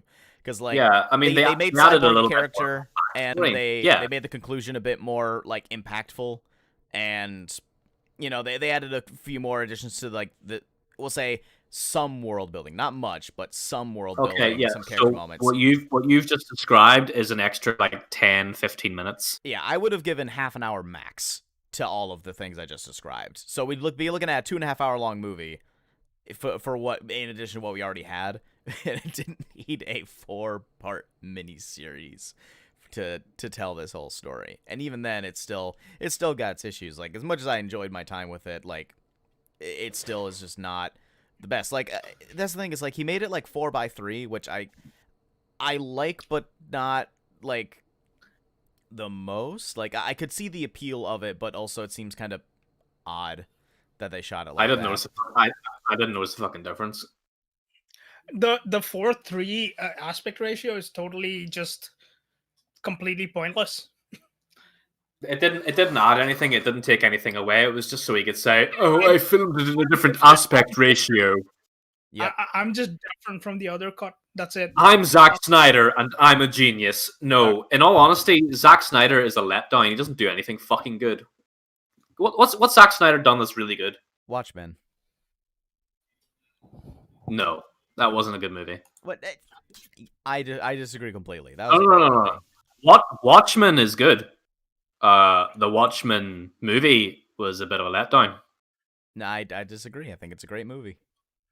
Now, if you talk about Like, the have you TV read? series, like then I would agree. No, The Watchmen TV series is TV absolutely TV series is garbage. absolute garbage. Yeah. But the Watchmen movie was not good. It was all right. It was all right, but it was not anything that it could have been. I disagree. It was long. It was long as well. I think Zack Snyder is just he likes making long fucking movies. Yeah. Like yeah, he does. I can understand long movies if they have something Something of value. like Lord of the Rings are all very long movies. Yeah, the especially director's like cut the of those are 4 hours each. The director's But cut of they- them are 4 hours each, and they add extra stuff that like is cool. no, not just cool. It adds to the story. It adds to the world Yeah. building. There's like a scene in it's either in the Twin Towers or in the Return of the King where Saruman falls down and Twin gets fucking Towers, impaled. Two towers. The Two Towers. You're they. Did I say the Twin Towers? Yes, you did. Oops! Oopsie doopsie. Oopsie doopsie! Remember who did it? Do you remember who I said? Man, the World was- Trade Center is not in Middle Earth. We're not talking about. It was the fucking, what do you call those like dudes that live in the fucking east in Mordor? It was the No, I missed it. Don't you fucking dare! All right, you're lucky I was able to get was the those- other episodes backed up onto mines already. Some fucking how, like if you're watching on It was YouTube, those there's things. archives ready. But Jesus Christ, Rick said they grew feathers. Yes. What do you call them? No, no, you They don't run call jewelry them. stores, banks. They try to sell you extended warranty on your tires.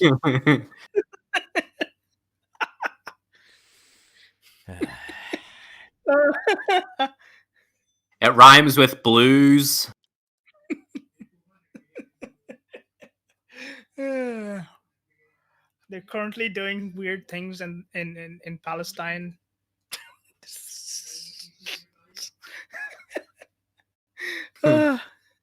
CC is just dying. I'm quaking in my boots. All right, I'm not even wearing any. See, I'll never Cece, forget when Starman flew a dragon into the Twin Towers. God damn it. Cece wants deniability. Deniability is one thing, which yes I do, but incidentally, I just gonna get pulled, and I don't want that. I run this fucking YouTube shit for us, man. They're gonna come to me and be like, "Why did you say this?" And I'm like, "I didn't." Who? Oh, it's this guy who like I don't know his name, I don't know where he lives, and he's my boss. You know. Some random Indian dude told me to say it. You know, that's. Look, I'm just saying. Send them to me. I am officially declaring myself public relations for Fireside. Oh my god! So if any please complaints no. if any complaints come, send them to me. Look, dude. We don't have any like salary for like our crew, but I will pay you to never do that. All right, your job is anything but PR. I'm sure, but I might not. You know, I may or may not follow it to the letter. Oh my god. It was the Jews. You're lucky we have a backup on mines for all these, and I finally got that to work, but oh my god. Oh my gosh. So yeah, then we basically end this film with that post. It's basically like a vision of the future where he joins with Joker and Mira for some reason. Joker, And Mira, Deathstroke. It's Batman, Cyborg, Mira, Deathstroke, Flash in a new suit, and Joker. And it's confused because at the end of the movie, well, at the second end of the movie, Deathstroke meets with Lex Luthor, and his one goal is to kill Batman. And then somewhere between then and there, he is on Batman's team. Yep. Yeah, it's dire dumb. circumstances. You like, I understand that this is just a vision. It may or may not come to pass, but you putting a scene where Deathstroke is like, I want to kill the Batman, and then becoming pals with Batman because of Superman, it just doesn't follow. It's just next to each other. Yeah, like I mean, personally, if I was Deathstroke, I would like find Superman or something and be like, "Yo, I'll be on your team and help you kill Batman, dude."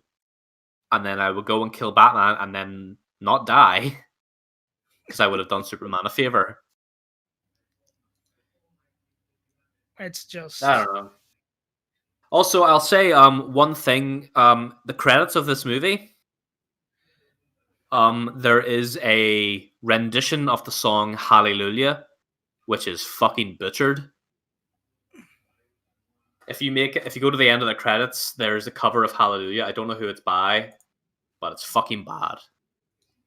just I don't understand why there's like 30 minutes after Steppenwolf is killed. Oh, by the way, when Steppenwolf is killed, there's a portal that opens to Darkseid's thing, and I'm just like, And they just toss his head to him, and rather than him going and being like, walks away. "Oh, like yeah," rather than being like, "Oh, hey, my entire army is here, and you're here, and you just killed one of my subordinates. Let's go." He's like, "No, we're gonna take the scenic route to Earth to give you a few movies to set up for this."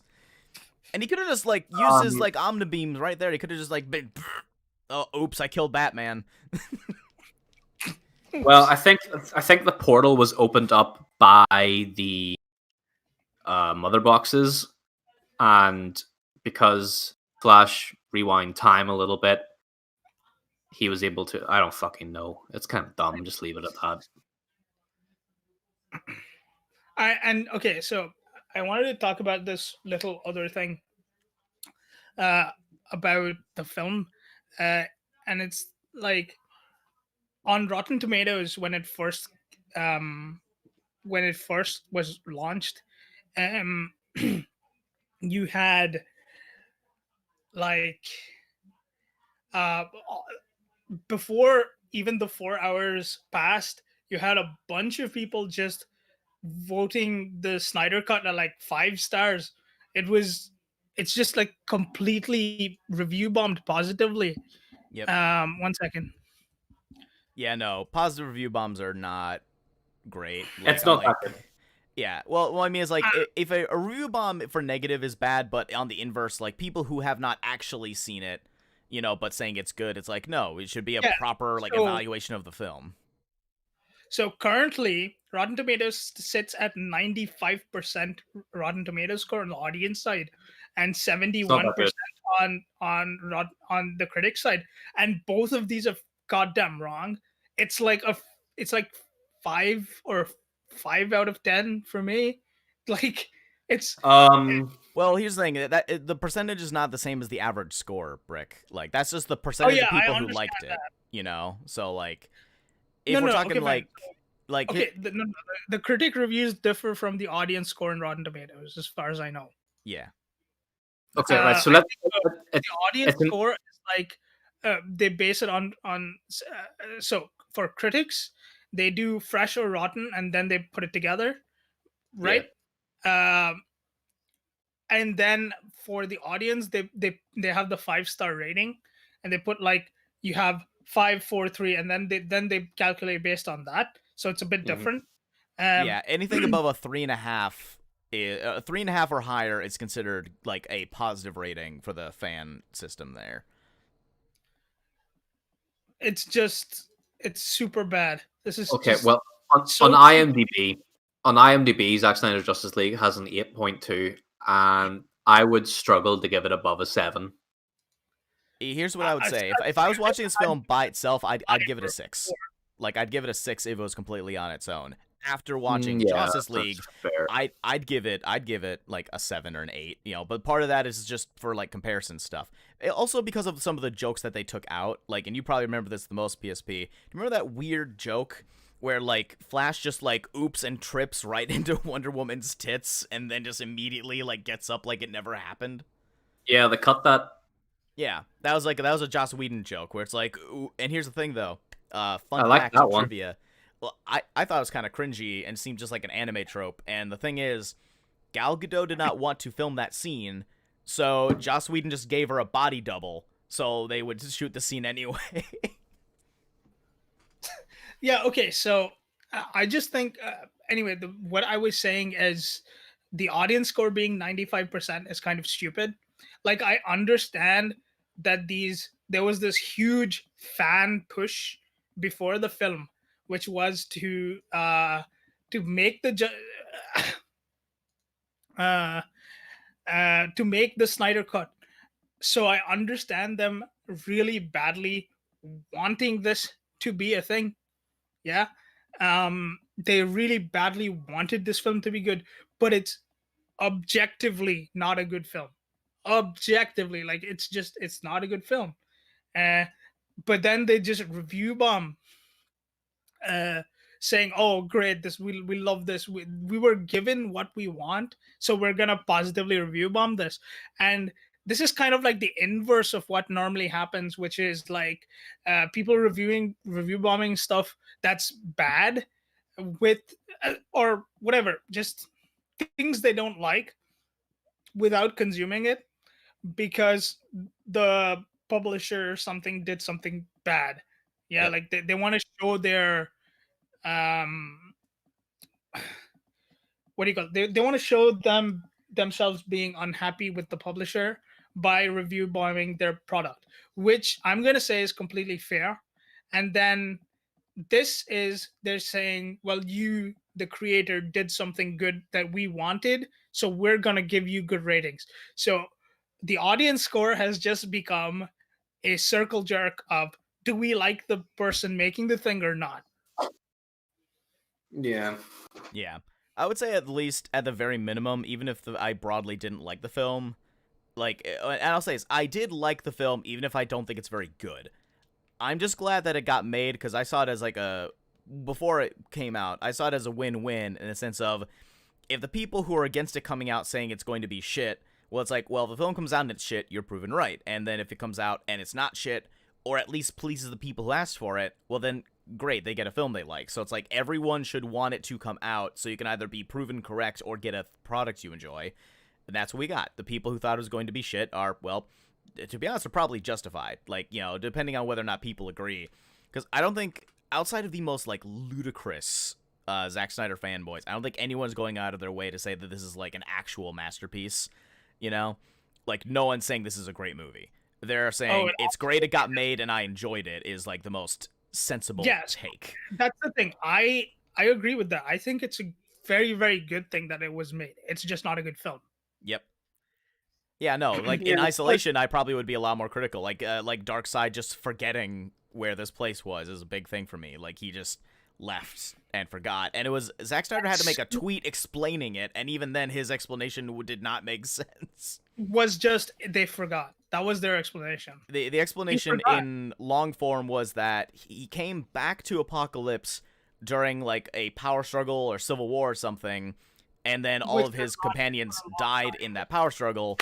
So basically, like, the things that he would have, whether it's his ship or his companions, that would help him to locate the planet again, were destroyed. So right, wait, so who on Apokolips is staging a civil war against a guy that is going around conquering hundreds of thousands of worlds? Stupid people who were made up at the last minute by Zack Snyder. Damn right. Yeah. Bullshit. Pull that in the ass. Yeah, Zack Snyder spawned these people, and then it's like, let's rebel against this person that will kill all of us. Not can kill all of us, but definitely will. It's crazy stupid. And yeah, so that's one of the big contentions I have as well. And then the anti-life thing just being added for no reason that made no difference. The anti-life thing was for Justice League 2. Okay, but listen, let me explain something. You have the mother boxes. The mother boxes themselves literally terraform entire worlds. And then you're like, oh, we're going to just make this other bigger thing and just put it in for no reason.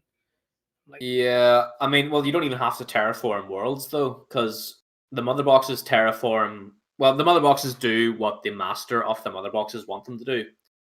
But this anti-life equation just means that you can like auto mind control everyone, and you don't have to worry about terraforming. You don't have to do any conquering.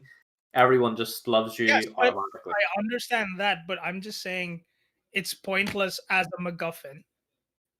Oh yeah, no, it's pretty fucking shit. It's just so dumb to include that and have it do nothing. Completely pointless. It's kind of there, I guess. Yeah. So generally, like, the things that were added in the film, I don't feel really added to its quality as much as it should, and especially when you runtime. So you know the way the first movie ended with they didn't even kill Steppenwolf. So they let his parademons kill him. No, you don't know that. I mean, it's implied, but not actually shown on screen. It's implied, but there's no chance that a parademon, as weak as they are, killed by a bullet, could kill Steppenwolf. Right. He's carried off through the portal back to wherever he came, and then he could easily kill whatever ones are attacking him, which would set him up to return with Darkseid, seeking vengeance against those who shamed him. Yep. But now in this iteration, it depends on which one they want to go with, because Darkseid is still very much a threat. So if they go, whichever one they pick as canon is how they'll have to proceed. Yeah. So will they go with the original one that came out, or will they go with the Zack Snyder one that came out? Yeah, as you know, Chad is saying, they now have two official movies to how to continue this. Like, it was there to set up sequels. First of all, the Justice League movie itself basically is to set up sequels. It's not a film that's good on its own, because they keep saying that Steppenwolf is like Darkseid's pawn. Like, he's not even in the original cut, I believe it's like to set up for someone else to come. So this film, exists to set up sequels. Well, I think the first one makes more sense for Steppenwolf because he failed taking over Earth himself, so he is trying to make it back up to Darkseid. Whereas Darkseid lost it in this one, and now it's Steppenwolf's responsibility or some shit. Yeah, it's just. So I don't know. Whichever one they go with as canon will reflect upon the rest of the series, I suppose.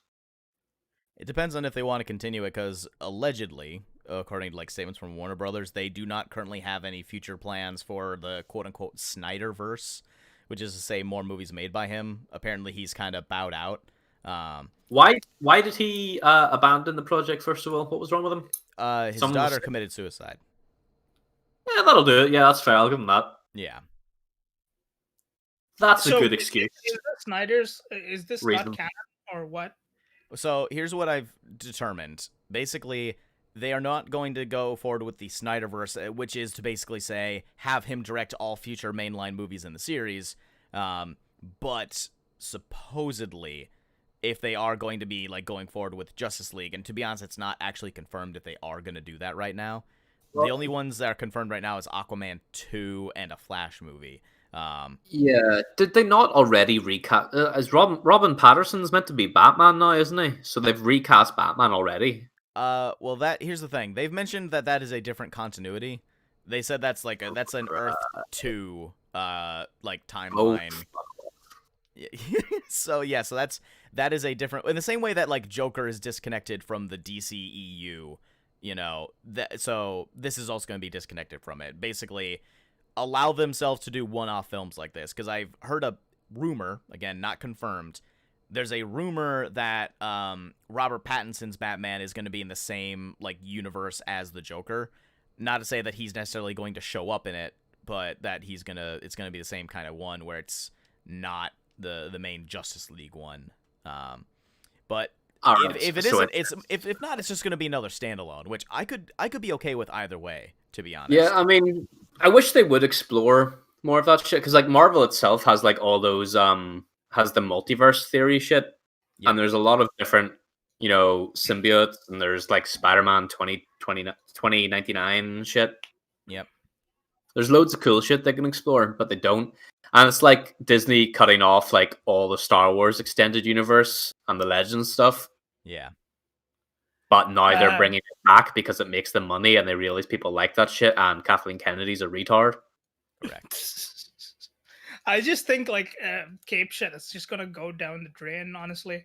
I do think people are kind of burnt out on heroes at the minute. It's not just that. I think it's going to follow the same pattern that the Marvel comics did and the DC comics did, which is continuously upping itself in terms of what is the big bad guy that's going to threaten the entire universe or whatever. So you've got your Galactus, and then you have your Darkseid, and then you have your Doomsday. I mean, Doomsday died, but you know what I mean, right? So they're just going to keep. You know what? They always and they always do Doctor Doom 30. No, so that's one thing that kind of drove me away from the comics. They no longer write these sort of small stories. That's why I really liked Ant-Man. You're right. Ant-Man is such a small story. It's not like it has nothing to do with the entire universe, this, that, or the other. It's just this one guy who gets this one suit, and he it's great. It's awesome. That's it. Yeah, I guess Ant-Man was really just like him doing a favor, stopping military getting hands on their tech. Yep. But like, that's kind of what I liked about Shazam. That one also was not like a world-ending thing. It was like just about the guy and the thing. Yeah, I mean, Black Adam's coming out as well. Yeah, now that one I'm excited for. Yeah, that one is either going to be a Shazam villain or something. Yeah, he is a Shazam. Black Adam, no. Yeah. Well, no, Black Adam's kind of an anti-hero, I thought. Well, I'll say he's of the rogues gallery for Shazam. Is more of that. I haven't read anything with Black Adam in it. Yeah, did you know? Right, so I was saying, Doctor Doom. Yep. From Marvel. Yep.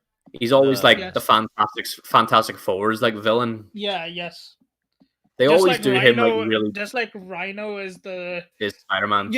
is the Spider-Man villain, and Yeah, like Rhino and Venom are yeah. Spider-Man villains But they, and they, stuff like they that. always do Doctor Doom really dirty because like Doctor Doom has killed Thanos himself in a punch.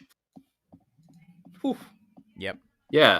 And he's like, he's never had a he's- good film adaptation so far. No, he is Yeah, not. he has There, not. No. there is a parallel universe in the multiverse in Marvel where he is the ruler of Earth, and it's like the only one that survived like some total apocalypse thing because he was the ruler and was able to like do authoritarian control and keep them all alive. But he's like Doctor Doom is like a mix of Iron Man and Doctor Strange because he's got like the fucking metal suit that is well, he can't really take off, but he's also got magic. Yeah, he's like the king of like his own independent nation too.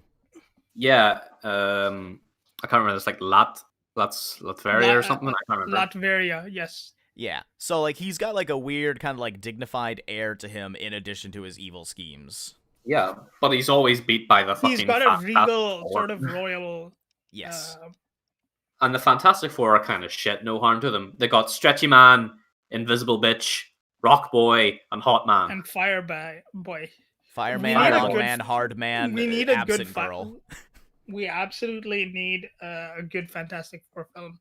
I don't think there's ever been one. I don't think it's possible because they've done like what 2 or 3 iterations. They've done 3 now. And they're all so bad. The most recent one, I think, may have been the worst. That one was the worst, and the thing that here's the thing, that one is an interesting case because the director of that one actually left the project because like they wouldn't let him make the movie like the way he wanted it to. Like no joke. At some points later in production, they genuinely like locked him out of the editing room. Wow. Yeah. I mean. So the first Fantastic Four, it had Jessica Alba in it, and that's good enough for me. Yeah, because she's hot. Yeah, but they had to can that, I guess, because they recast Chris Evans as Captain America. Yep. And then what was the second one? Second one was the one against Silver Surfer. Oh, that was still original. Oh, that was so bad. Oh. And then like, who's the big Planet Eater guy whose name I'm forgetting? Galactus. Yeah, Galactus was in that, but they turned him into a giant cloud worm. Silver Surfer serves Galactus, and Silver Surfer became Silver Surfer. He sacrificed his entire life so he could just lead Galactus away from Earth to keep everyone he likes like alive. By sacrificing several other planets. Yeah, but no, like by sacrifice, he purposely goes out and finds barren worlds that have no life on it. Yeah. So he can feed for it to Galactus to eat. Yeah. Yeah. Yep. And what did they do in Fantastic Four? Fucking Big Cloud mad. Yeah. Allegedly, in an original cut, it was supposed to be like the idea at that time with the Fantastic Four was like this was when they were kind of prototyping the Marvel Cinematic Universe. They were going to set up Galactus later, and they wanted him to be obscured by the cloud, so it was like actually Galactus, but then you'd like hide his reveal for later. Do they realize how big Galactus is? No. So they cut that. Also, and they took out his silhouette was supposed to show up in the cloud, but then they were like, nah. So they just took out a silhouette. So now it's just a giant cloud. Also, are you guys like familiar with Mahler, the guy who makes videos or whatever? Absolutely. Yeah, I watch all his stuff. Justice League one was really bad. It's really bad. Like his Justice League, the video on Zack Snyder's Justice League is really not good. Why is it just fanboy?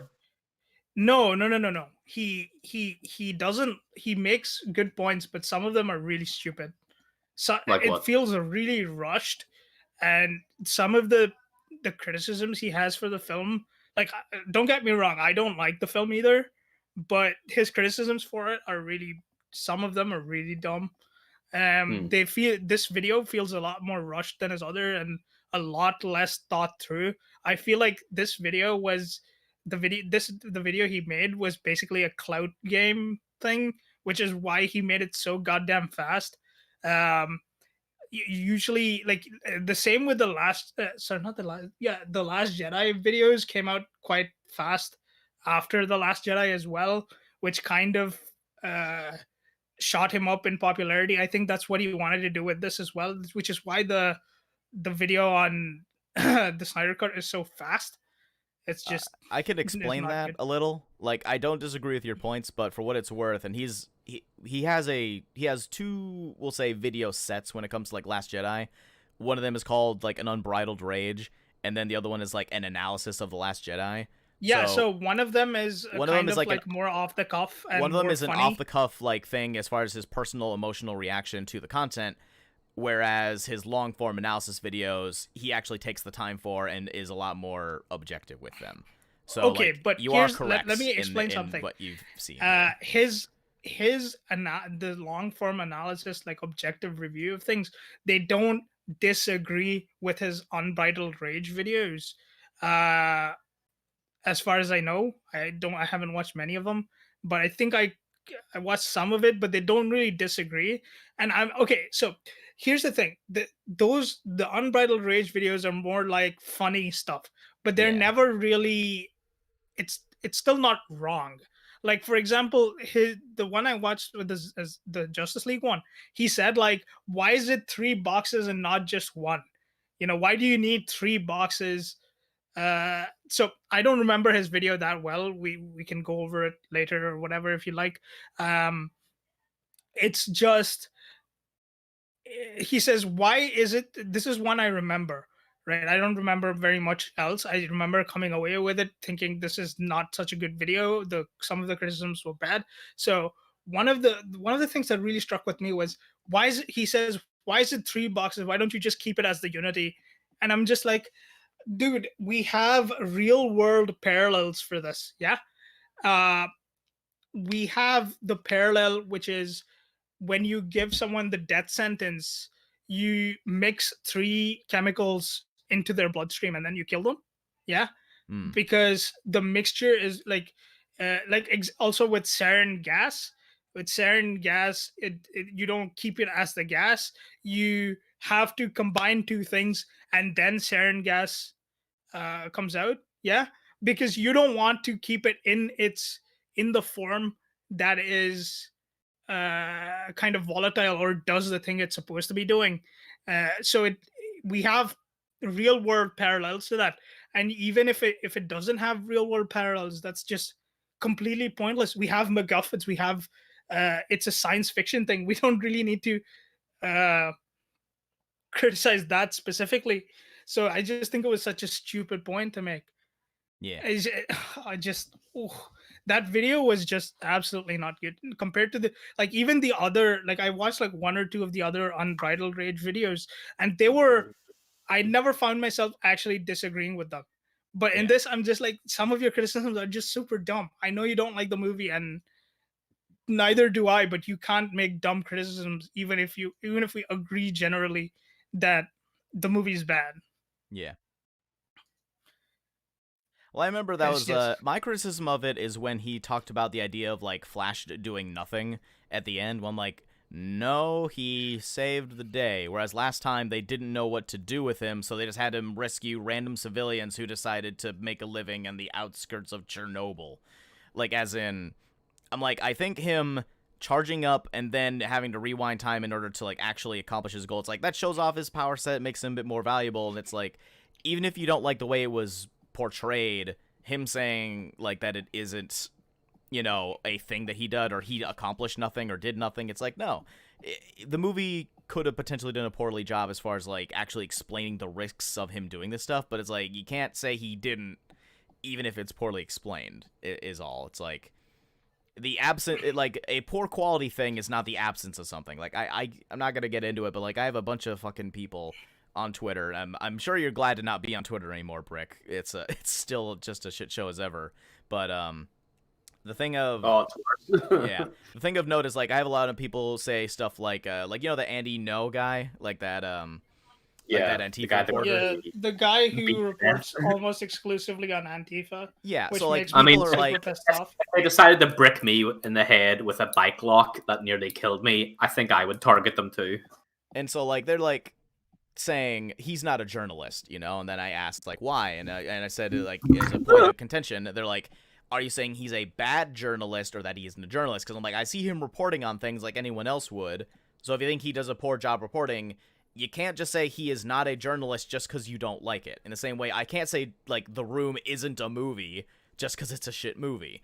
You know, Yeah. like it meets the criteria. And you have to also tell us why you think he's shit, because one of the things they said was he never says anything about the Proud Boys or whatever. He's like, why should he? Why?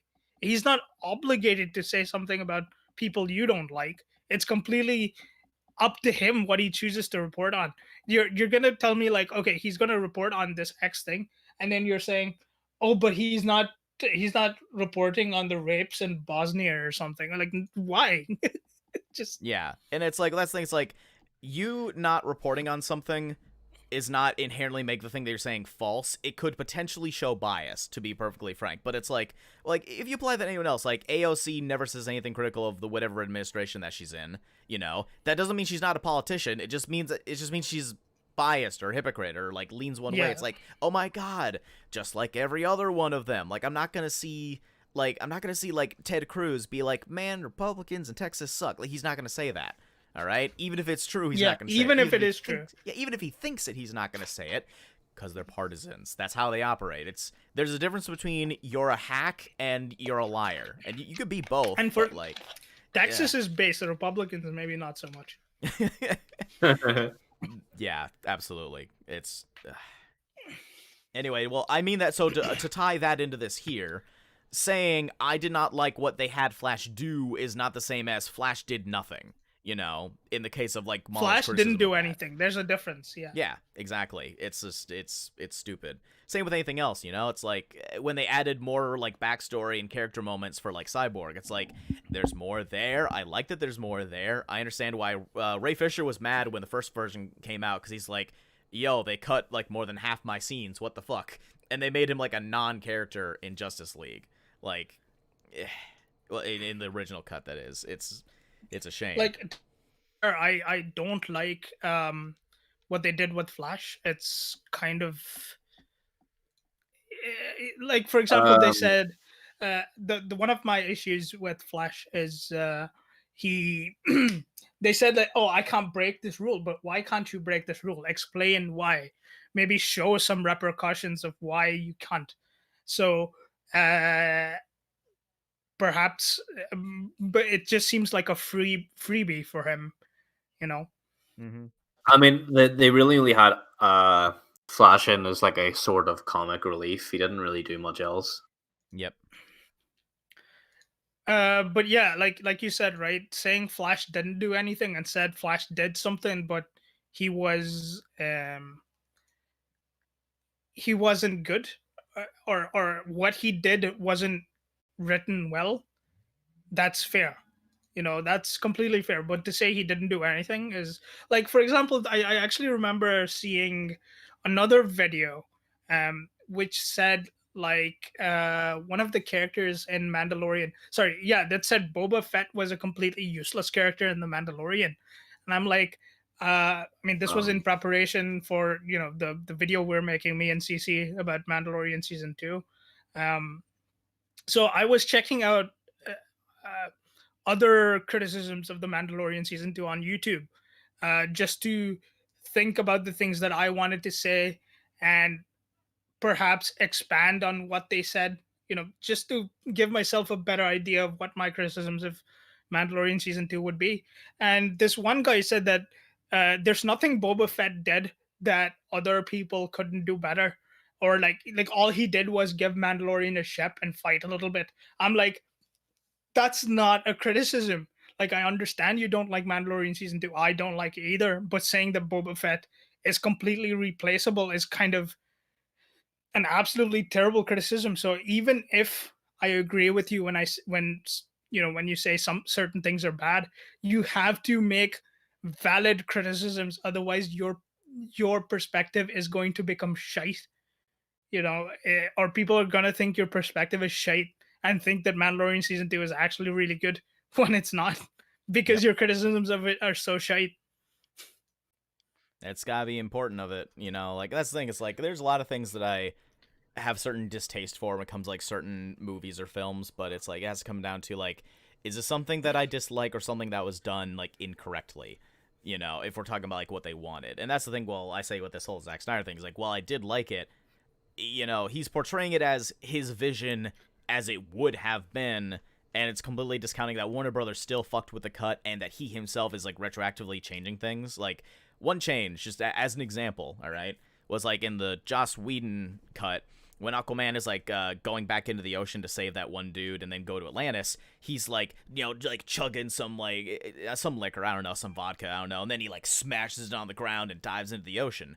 In the original one, there's like a rock and roll song, like, and it's like it fits with this kind of bad boy wannabe attitude. It's but here's the thing, it's not to say that's good music or a good scene, but it fits, And then in the Zack Snyder cut, it's like this really like somber, sad like acoustic song, and I like the song, but it doesn't fit his character or the scene like at all, So, and I think he did that specifically because people saw the first scene and thought it was cringy, So instead of like sticking to that, he's like, I can change it to something not cringy, and people say it's better, but the end result is, well, you're lying about your original stance then. Yes. It's not good in that way. Yeah, so that's the thing, right? So generally, I wanted to talk about criticism as a whole, because there are some people who heap praises on this film because that's exactly what they wanted, and there's people who didn't like the film. They probably had valid reasons for not liking this film, but then when they make their videos or their reviews or whatever, it's just you're making bad points because you didn't like this film. You have to be accurate when you criticize things. It doesn't matter if your overall point is correct. If you make bad criticism, you are a bad critic. That's just how it works, you know. And besides, and here's the thing. Another thing I was thinking about, like with Mahler, is that he says that objectivity is possible or whatever. He has this whole thing that he goes over. Because of this review, I kind of looked through his other videos a little more than I used to, and he says like objectivity is something that you can do as a movie critic, and I agree. Yes, there are absolutely objective elements to films, but I think subjectivity is also just as important. Like because nowadays nobody is coming here, or like we're small people. I write some reviews, and we're just people come to reviewers to get their perspective on things, right? It's not just to say, well, there's a plot hole that exists. And also when you talk about objectivity, you start using um I'm not sure if this is relevant or not, but like to use way too much logic also takes away from science fiction or fantasy stuff, you know. Like for example, when you say, well, why don't they just keep the three boxes as one, you know? If that were possible, like if that didn't have any real world uh grounding, it it's still a bad criticism to make, because certain things you're actually just supposed to accept when it comes to science fiction or fantasy stuff. You have certain things that may defy normal logic, but you're just supposed to accept because that is your suspension of disbelief, if that makes sense. Like for example, you are supposed to accept that Superman can fly and has laser eyes. So Yep. these are things that you can't just like criticize, say, oh, that's just completely bollocks. You know, it's you have to know where to draw the line between, is this proper suspension of disbelief, and is this a logical issue in the plot? Like, for example, the Princess Leia scene in The Last Jedi, just like fucking floating from space into back into the ship. That's completely bollocks, right? It Yeah. doesn't follow with the internal consistency of the film, so it's bad. But saying that why are these three boxes and not just one does not break with the internal consistency of the film. So that is where you're going to say this is proper suspension of disbelief. Yeah. And for what it's worth, the only change that you would have at that point is something along the lines of like it needs to be turned on, or something that's like, okay, then he'd ask, well, why does the box need to be turned on? Why isn't it on all the time? And it'd be like, it's like you can't just have it on all the time. It's a terraformer, And Yeah. arguably each part of the box is like, like a component of it. And it's a MacGuffin anyway. It's not like a huge complex thing. Maybe it could be like, okay, this is for the earth, this is for the air, this is for the rest. I don't know. Whatever. Like something that makes each part relevant, but it's like, same thing with like a computer. They're like, why is the computer made of one part? I'm like, no, man, there's the hard drive, there's the the motherboard, there's the power source, like there's the graphics card, there's multiple things. It's not just a thing, it's advanced technology. I don't fucking know. And they could have made it more boxes, even like make it 10 boxes. I don't know. make one box to rule them all, why don't you? Yeah. Yeah, like for example, like that criticism of the box, why is it three boxes and not just one, would apply to Lord of the Rings and say, why are there so many rings? Why not just the one fucking insane ring? Which I mean, technically they did have, but they had other Well, if rings you too. want to get into the Lord of the Rings lore, I don't want to get into Lord of the Rings. well, I'm just gonna say, I mean, like those rings were obviously built by Sauron to corrupt the men and to corrupt the elves that use them, but the elves were uncorruptible. They took the rings off and could not be corrupted by Sauron. The men, however, were not so lucky, so the men became the Nazgul that you see throughout the movies. Okay. Yeah. But it's had- well, that's the thing too, is I've like had I've also mentioned people the aspect of like critiquing stuff on like genre, when it's like, all right, so if when I go to see something like, I don't know, like off the cuff, like Fast and the Furious 9's coming out like later this year, next year, something. All right. Fuck, they're on the 9th one? Say again. They're on the 9th one? Yeah, well, the 9th Fast and the Furious movie. Technically, it's the 10th movie because Hobbs and Shaw is also a Fast Hobbs and and Furious Shaw movie. is a spin-off, kind of. Yeah, it's a spin-off, Jesus so it's Christ. the 10th movie in the franchise, but it's the 9th Fast and the Furious movie. Let it fucking die. Just like Assassin's Creed, let it die. So here's the thing, No, though. I kind of like it. I really do like the Fast and Furious movies. They're super stupid. They're completely pointless. They're complete crap, but I like them. They Just lean into it. I like having fast cars and shooting people. It's based, man. What can't you? I mean, what are right, you so gonna say? Well, that's they know what why it's- people are coming to the movies. the first Fast and Furious was car racing, and then now they're like super secret world agents. Well, like the first movie, the broad premise was an undercover cop stopping people who are car racers, using their souped-up cars to like steal like inventory from like semi trucks. Like they would like do like highway robberies of these The things. first Fast and Furious movie is actually really good. Yeah, and Like, it's about stealing. Yeah. It's about stealing flat screen That's because TVs. it's realistic. Yeah, it's actually That kinda I grounded. understand. Like jacking a truck, I understand. Yeah, How does it get to dropping cars from a fucking cargo plane, parachuting to the ground, picking up some hacker bitch from the back of a semi? God, we have to do the Fast and Furious movies for the podcast. No. It's gonna be fucking awesome. oh hell yeah, do a marathon. Let's do it. I did that once because I had watched like the first two, and I used to work in a cinema, and I think when I worked in the cinema, the 6th one had came out. So I sat down and watched them all once. Same with Twilight. Was like constantly shitting on Twilight, and I was like, you know what? I've never watched these movies. I'll watch them and see what the crack is, so I'm not just talking shit for no reason.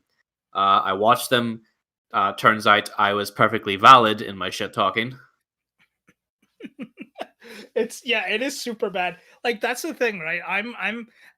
Here's the thing with Justice League. I really enjoyed the fight scenes.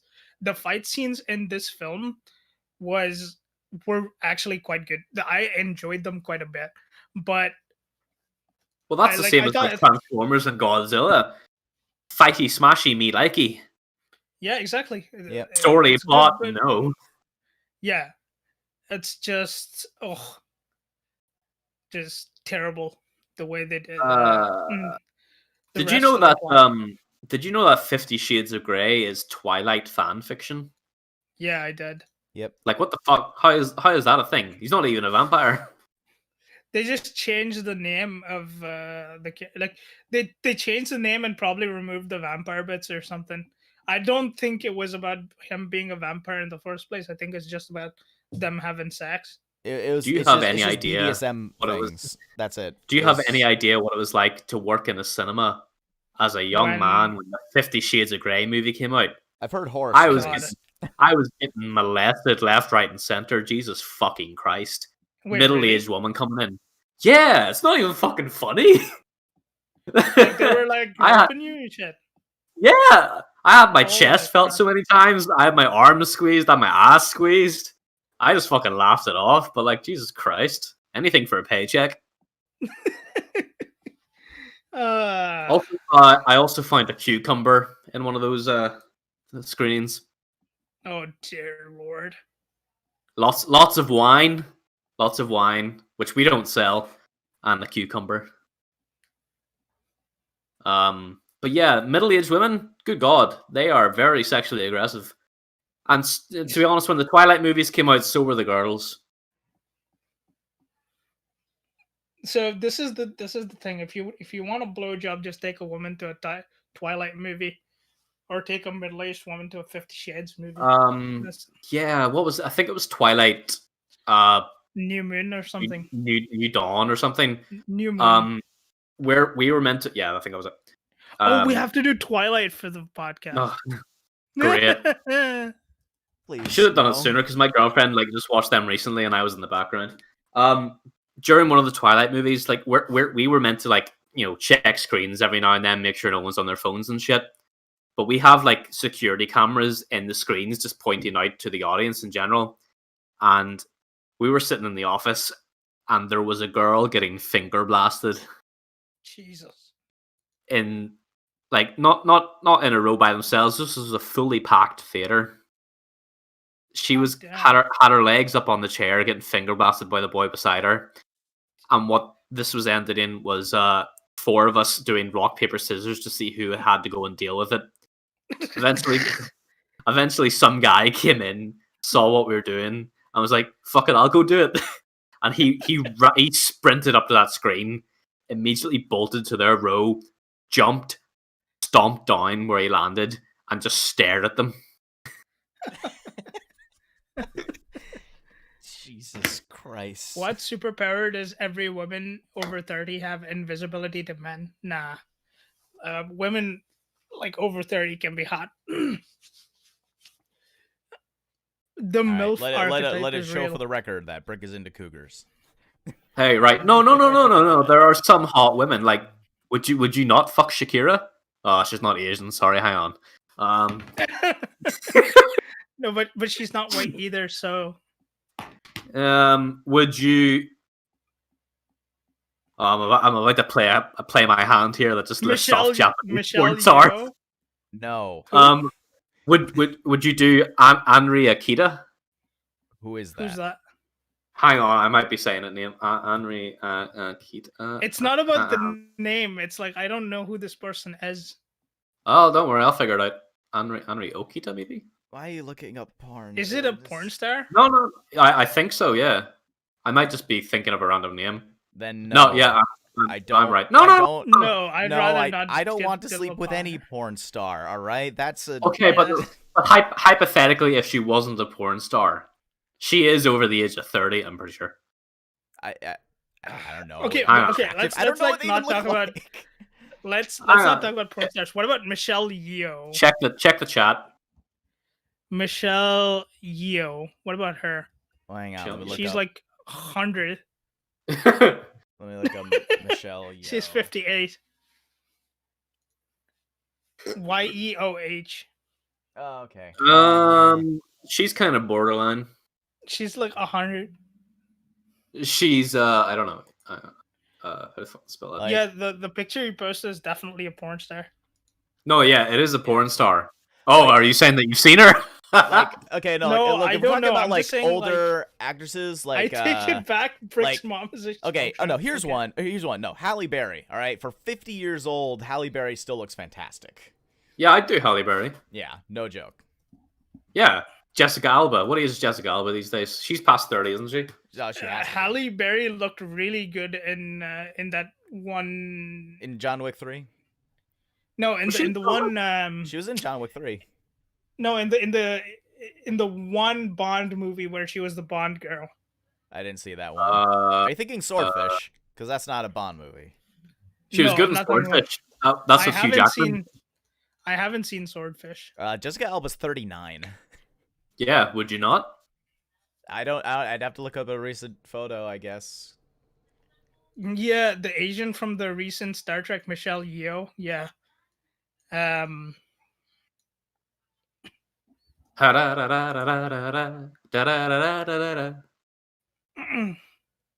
Shakira's even older than Jessica Alba. 1977.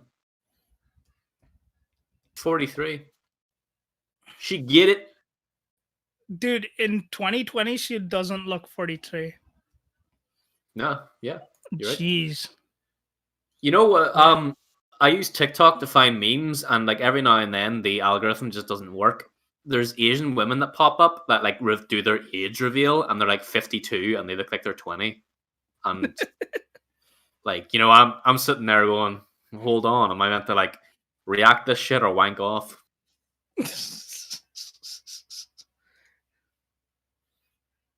I'm I gonna do tell both. your girlfriend. Yeah, she'd probably wank off too, to be honest.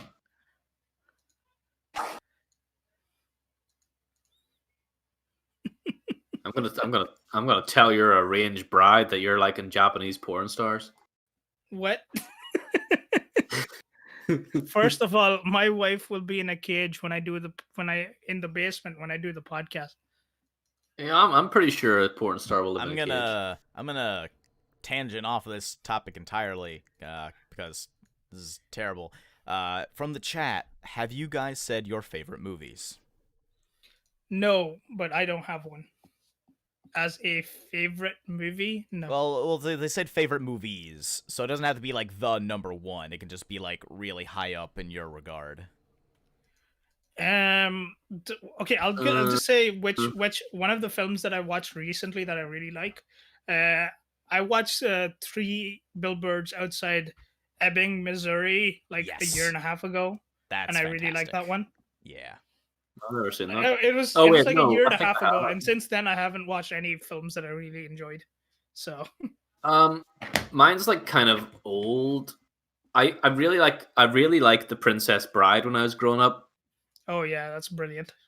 Yeah, it's Ted Cruz's favorite movie too. Ted Cruz is So Ted, if you want to hit me up, we'll have like a fucking one movie marathon of The Princess Bride. See, my ma introduced me to it, and like she said, "Do you want to watch The Princess Bride?" I was like, "No, what are you fucking?" What am I, what am I and by the way, fucking when I gay?" said when I say Ted Cruz is based, I'm talking about only his film choice. I don't know anything else about him. So Oh, I don't think anyone's here for politics. no, it's just I don't know anything about him. So if people go like, "Oh, you like Ted Cruz," then yeah, no, you can fuck Yeah, off. I don't know anything. what was another thing Carl Lewis did? You ever seen Robin Hood Men in Tights? Oh yeah, that's so good. it's good Men shit. in Tights. It's a shame he's such a live cut now. I think if you're gonna look for people who have decent politics in Hollywood, you probably have to stop. Just Didn't Chris Pratt do like an award ceremony? Fuck, I'm drunk. Didn't Chris Pratt do an award ceremony recently where he like did a tirade about God and shit and got like applause? I have no idea. No idea. I don't keep up with any of these people except to watch their movies and critique it. That's it. That's the extent of the thing. And I kind of sometimes look up news regarding films, but that's about it. I don't actually care about award ceremonies or whatever. My value for award ceremonies is not personal as much as like broad stuff, because like I don't respect the Academy Awards or like the Grammys or the Golden Globes or whatever. But like I know other people do, you know, and I mean that sense of like when Into the Spider-Verse got an Academy Award for Best Film, I'm like, that's great, Well deserved. because I already liked the film, and now other people who may not have given it a chance before will, and that's good because then they'll see a good movie. You know, that's kind of where my value is there. Into the Spider-Verse did a lot of things right. Absolutely, I love that movie. That would be one of my favorites if I were to list one. Yeah. You know, that's among animated 100%. films, like that one and Iron Giant are like my favorite animated films. Iron Giant's good. Iron Giant. Did you know in the Miles Morales Spider-Man game, you can like get a suit add-on that changes the game animation to like Into the Spider-Verse, where it's like that kind of like jumpy cut animation? Yeah, I've actually played it, and it literally reduces the frame rate on just your character, but not the game as itself, to make it look like that sort of like stop frame look that the movie has, and it's actually fantastic. Yeah. It's good for about 20 minutes, and then you change it back. True, but the only reason I change it back is because it takes up an equipment slot to do it. So you could gain something like extra attack or extra health, but it doesn't let you do that with that. It doesn't do anything other than aesthetics. Yes. So yeah, that's pretty good. The Back to the Future trilogy. My dad loves the Back to the Future series. Every year at Christmas, he would find Back to the Future playing on whatever channel it was on, and it would be on. I don't live with my parents anymore, but if I go up to my parents on Christmas Day and I walk in that house, Back to the Future will be on TV.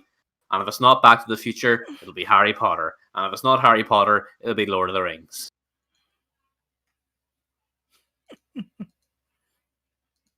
Did I ever send anyone the video of my dog watching Lord of the Rings? No. Don't know. There's one of my dogs that live in my parents' house, and she legitimately watches anything that's on TV. That's so cool. Yeah, like most dogs need like animals or something to keep them entertained, but like it was in the second movie when Aragorn, Legolas, and Gimli were running across the fields like to chase after Merry and Pippin, but she was just watching them run across these fields. Wow. And then like she was like getting really into it when he broke his toe and screamed. Oh, that's actually really cute. The dog that lives here, my landlord's dog, doesn't care about movies or anything like that. Doesn't. What kind of dog is it? It's a retriever. Oh, so was that one. I mean, she's retarded. Otherwise, I went on like a 16K hike with my mom the other day, and she went and chased ducks, and I had to go and chase after her. And you know, the thing about ducks are lazy. They fly forward like 10 feet to get out of range, and they keep on doing that. So my dog just constantly thinks that they're in reach. Fucking hate them. Anyway, any closing thoughts on Justice League, and then we can wrap up for today. Closing thoughts? Yeah. Closing thoughts is it was just all right and certainly not worth the extra hour and 52 minutes. Yeah, I thought it was still better than the first one. Just tell me your thoughts on whether you think this one is better. The first one, the Justice League, was better. Okay. Yes. I would say is definitely better. It is definitely better, but and there's an asterisk. It is better, but it not only does not solve some of the issues that the first cut has, but it adds new problems. So while it is a better product, it is definitely a flawed product. And if it wasn't for the Justice League, I'd probably be less charitable than I am being to it right now. You know, there's circumstances around it that make it a better experience. But I liked it better than the original one, but it's not it's not great. I'm not gonna lie. Like when I first realized that it had already come out or something like that, I was actually kind of excited. I was like, are they actually gonna fix these things? And I was curious to see, are they gonna do more world building. It's long. When I looked at the time of it, I was like, "Holy shit! Are we actually going to get some really good world building? And we're going to learn a little more about uh, not Darkseid, but Steppenwolf? Maybe." I was actually excited to learn more about Steppenwolf, uh, because I thought, oh, maybe they're gonna make it so Superman wasn't this end all be all character that just beats everybody and beats Steppenwolf as well. But nah, I was let down. I thought, yeah, I had too much hope, I think. Um, but to be fair, I think it was better than the Justice League cut. But I think the 2 extra hours are definitely not worth that the amount that it's better, if that makes sense. Yeah. Like it's just not better enough that it warrants 2 extra hours of stuff. Yeah, no, I agree. Oh, my balls! Uh, uh, uh, drop my phone on my balls.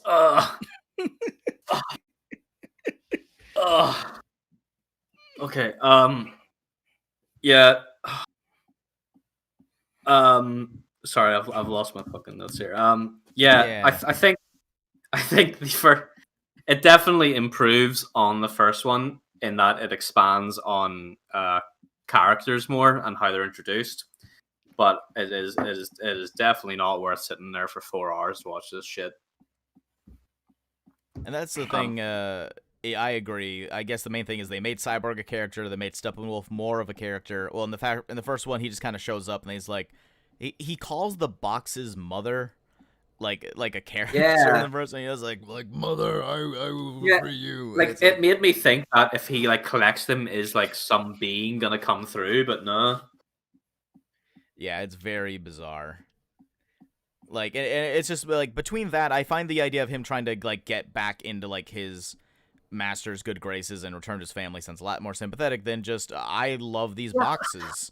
But it's not really expanded on. Like in the first one, he lost Earth and he lost the mother boxes. Okay, that's why he needs to get in. But in this one, it was Darkseid who lost Earth and the mother boxes. What did Steppenwolf do that makes him need to get back in his good graces? Yeah, I get that. Yeah, I guess and I'm saying is like that I sort like of I like the premise more, even if the execution is flawed. Is more what I would say. Mm. I don't know. It just there was a load of like it added on a load of questions that it didn't answer, and it gave more questions than answers. I thought. Yeah, that is true. Even as much as I like it, yes, it did create a few more different problems for itself. Like it answered like a lot more stuff that the first one didn't address, but it added on a lot more that it also did not address. Oh well. it's just, yeah, it it did a little more world building. It did a little more character stuff, but they all asked more questions than they answered. And honestly, some of the character stuff is just so bland and so pointless, and it doesn't make me feel more inclined to like the characters, especially with Cyborg. He's like, well, you weren't there, that's why my mom died. I'm just like, it Your doesn't ma died because follow. you're a wee bitch. It doesn't follow. It literally just doesn't follow. Like, you can say, okay, I was mad for my dad never being there for me and then turning me into this thing. But just saying, oh, I blame you for my mom's death, that's so stupid. Yeah. Uh, I don't Yeah. know. Any other It's any other closing thoughts then for the general it's quality of the film? it certainly wasn't. It was hyped up a lot more to be something great, like online. Yeah, for sure. Like yeah, even though I'm more charitable towards Snyder than most, I will say that this movie is absolutely hyped up more than it should have been. People were Snyder absolutely fanboy is blaming just themselves for the shit. What? the Snyder fanboys are just like, oh, we need the Snyder cut, and we need this, we need that. Yeah. Yeah. It now just now they're just not going to accept that the movie is not very good just because they pushed so hard well, I for it to mean, be made. it's the same boat as Last of Us, you know. Um, Yeah, but that's La- not a good boat to be in. Like, if you're being Last, compared to fans of Last of Last Us, of Us 2, like, that's yeah, absolutely not where you want to be. I cannot stand those people. yeah. Last Like, of Us fans did not like Last of Us 2, and Last of Us 2 fans were people that only became fans to counteract arguments. I think the main thing that got like any kind of following for Last of Us is that people called Abby trans when she's not. yep, But that garnered a whole lot of attention from the wrong kind of people. yep. I don't think anybody like. I think there was a rumor going around that she was trans, but she's not actually trans. No, she's not. She's just a very muscular girl. Yep. She's got more muscle than the Amazonians do. Yeah, and they And were muscular as shit. yeah, in a society that is meant to be quite scarce, this woman has rippling muscle. Yeah, No, like as in like no. The thing you look is, at like, Ellie. Ellie is like border like skin and bones as far as like how like she is, which is like, oh, that makes sense. You're low on food and everything, you know. Yeah, you know, if you eat within your means, Abby is clearly roided up. Yeah, But I don't know. just Last of Us is a discussion for another fucking day. yeah. No, we'll talk about that some other time. I have words because I'm a big fan of the first game, and the second game is There are very few times I say that a game spits onto like a legacy of something because like it being bad is not the same as it like you ruined my childhood. You know, it's not that. Yeah, shit, no, like you know? I love Last of Us 1 was like legitimately one of my favorite games for the PS3. Yeah. And then I got it on PS4 because I enjoyed it. And then it's just that they did fans of the series such a disservice with that second game. Exactly. But that aside, though, yes, I agree. Zack Snyder fanboy should acknowledge the problems with the movie, even if they liked it. Their argument, if they were being sincere with this, should be something along the lines of, while this is not a great movie, it is better than the previous one, and we got what we asked for, and we should encourage creative freedom in Hollywood.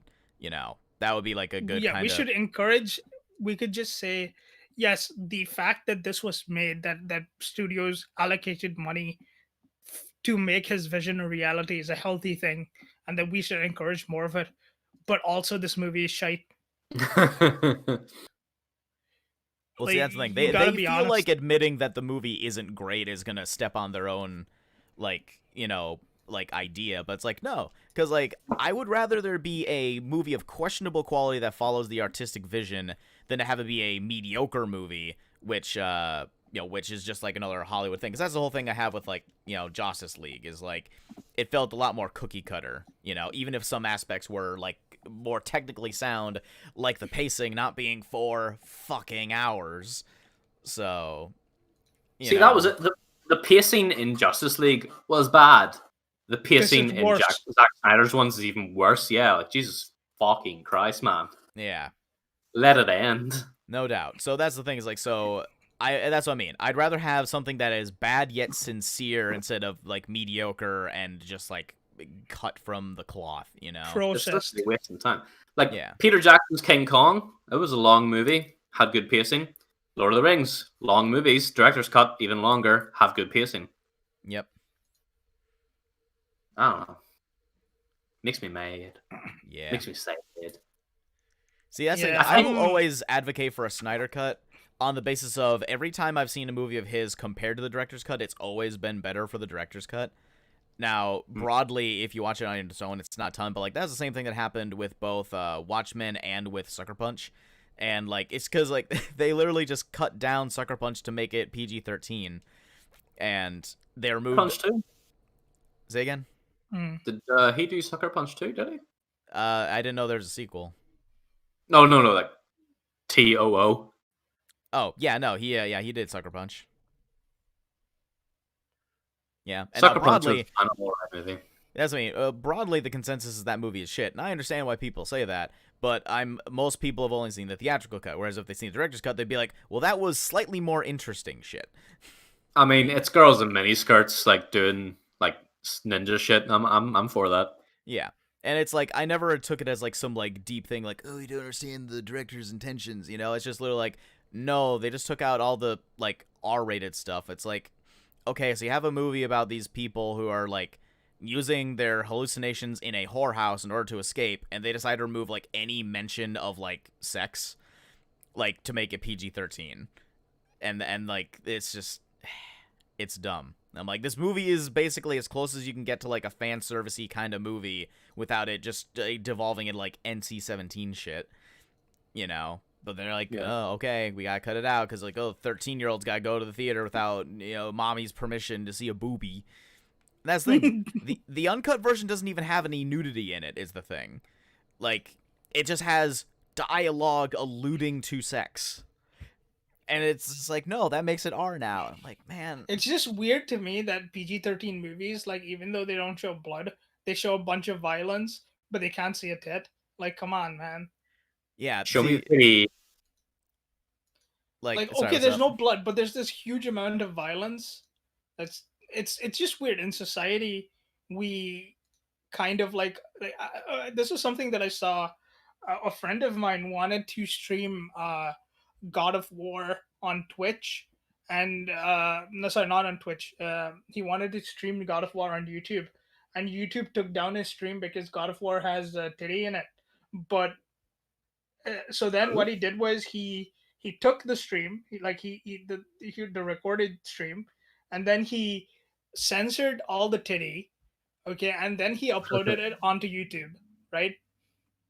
And then it was fine. It never got taken down because, but God of War has a bunch of people like literally ripping out the entrails of characters and just like slicing their heads off and removing their eyes. I mean, God of War. He's like two. Hold on. Like, let me just finish my point. It's like off my head, a weapon.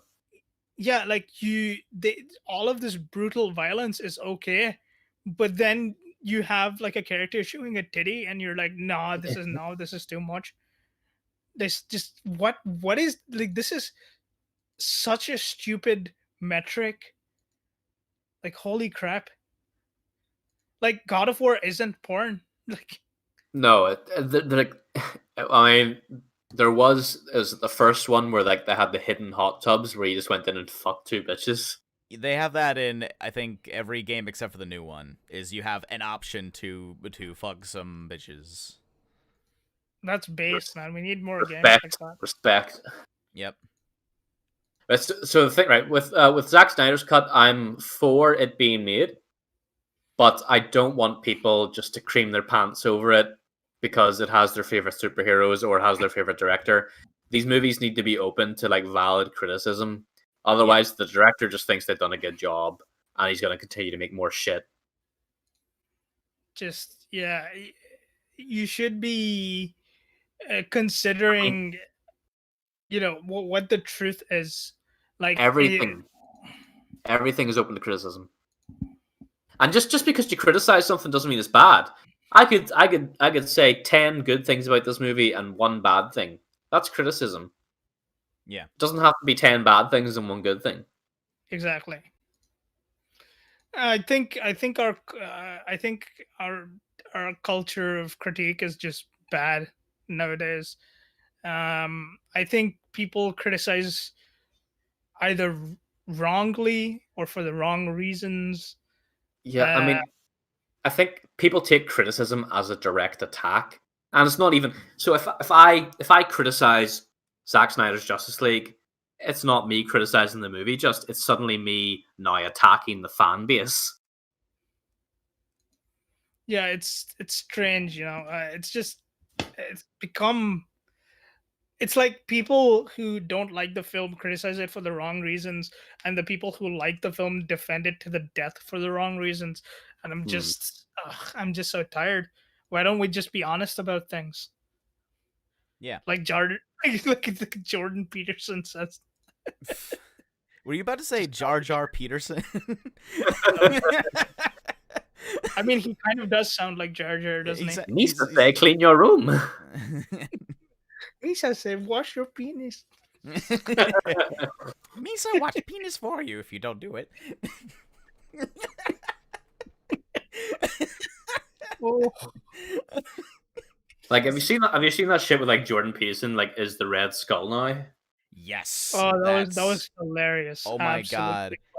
The thing like, that no, pisses like, them off the most is he's leaning into it. He's now selling yeah, Hale Lobster merch. Absolutely leaning into it, which fair play to him. But like people are pretending that it is absolutely 100% based off Jordan Peterson, and there are people like are pretending that it's not, and they're thinking that he's crazy. It's 100% based off 10 rules for life. I mean, come on. That's literally gaslighting, by the way. Yep. That's it's just saying, oh, you can. None of this is. By the way, if you wanna tell me that that's not him, the feminist trap is literally something he says. Yep. It does not say clean your room as well. Yep. No. You're still streaming. I didn't miss the whole thing.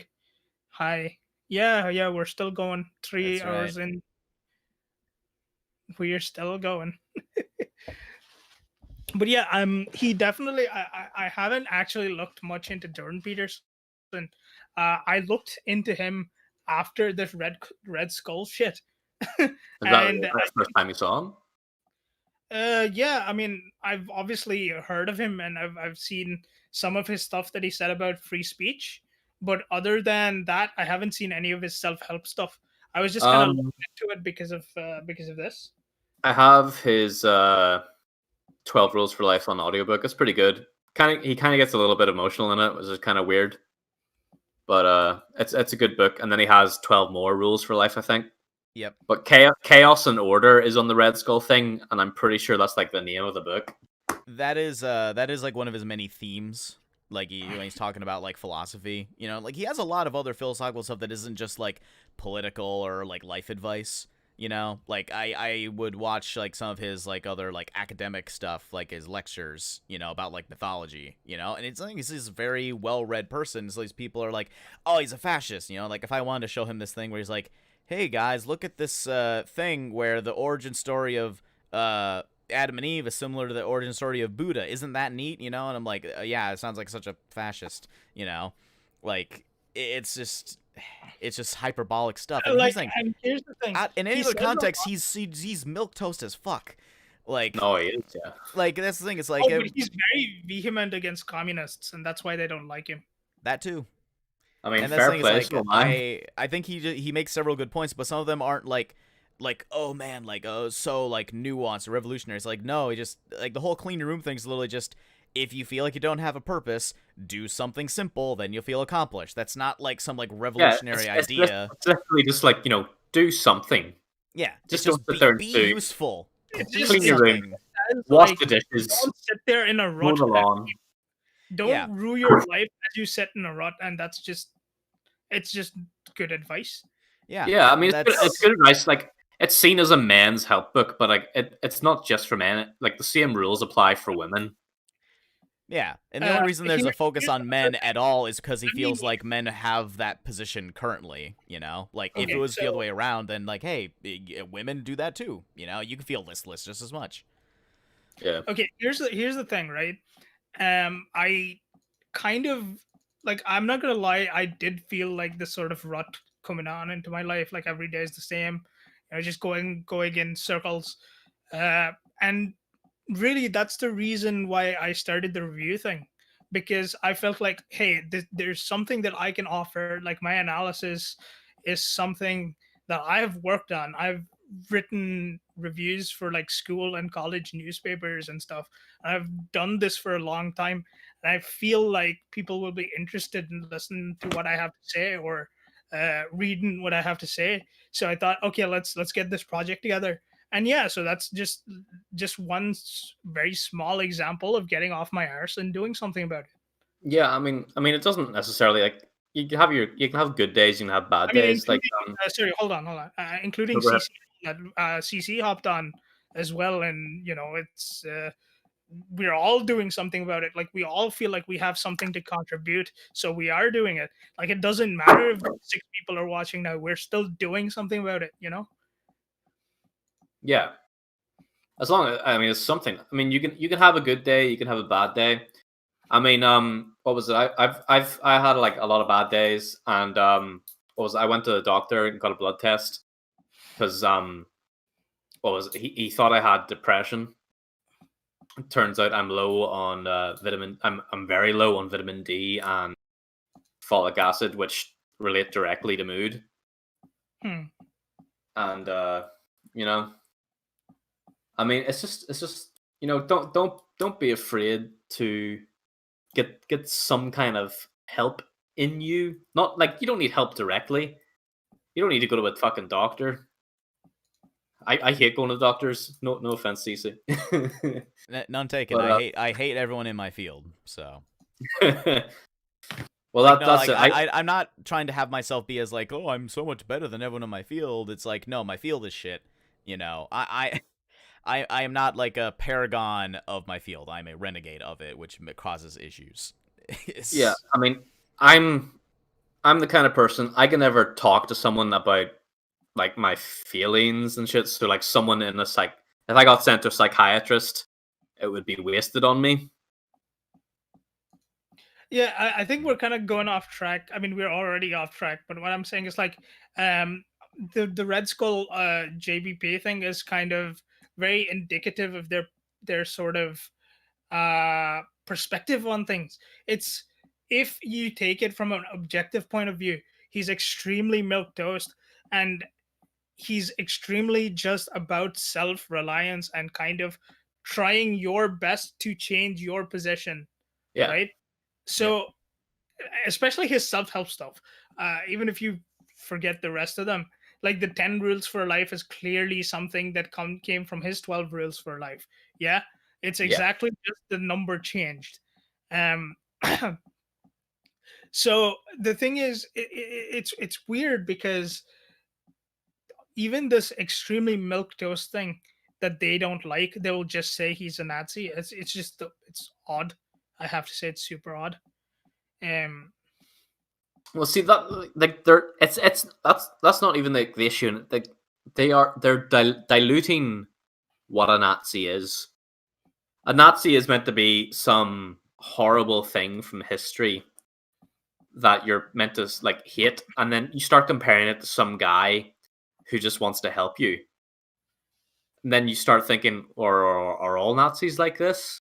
Maybe has history lied to me throughout the ages? Are Nazis just the same as Jordan Peterson if he is a Nazi?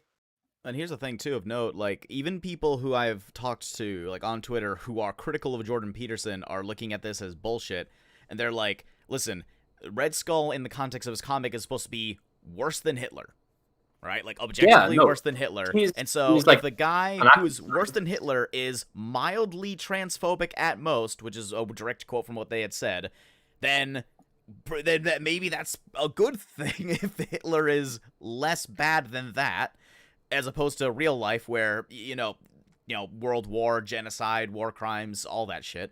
There's like those things that happen there, and they're like comparing him to that when it's like, are you fucking kidding me? And they've done this in the past too. Like in a previous arc, they had basically made Red Skull, like for the most part, they made him like a Trump supporter in that he was heavily critical of like immigration and like the threat of outsiders. You know what's funny? That Biden is starting to rebuild Trump's wall. Yeah, he's gonna finish Trump's wall. he's good. Believe it. There was some other thing that they were discussing. Apparently, they want to pay Mexicans to not come over. Yeah. Oh my fucking god! They're going to give money for people to not immigrate. Yep. Like No, yeah, they're discussing options with the Mexican government to encourage their civilians. But like, to leave. what does that do? Okay, so like, okay, here's some money. Please don't leave. Oh, thanks for the money. I'm gonna leave now. Oh, but here's some more money. Don't leave. Let's see. Okay, I'll take this money not to leave, but since I'm not gonna come with any form of ID or anything, it's like, oh no, I'm not Jose Smith. I'm Juan Smith. Please give me this, your social benefits that you have for people such as myself. And they're like, okay, because we do that. And whether or not you agree if that's a good position or not, I would absolutely see people double dipping like that if they were to have a system in place like that. Yeah, I mean, America. I still don't understand how you don't have an like ID requirement for voting. I mean, it's entirely a partisan thing. Like, here's the thing, 100%. I mean, if everyone, if every Mexican immigrant was like a diehard Republican, Democrats would be even more fervent about voter ID, unquestionably. That is entirely that. So you need to get driving lessons. You need to get a driving license. What do you need? You need a car and to stop being a bigot. I don't need a license. Okay, so a cop pulls you over and he asks for your ID. Well, that's racist.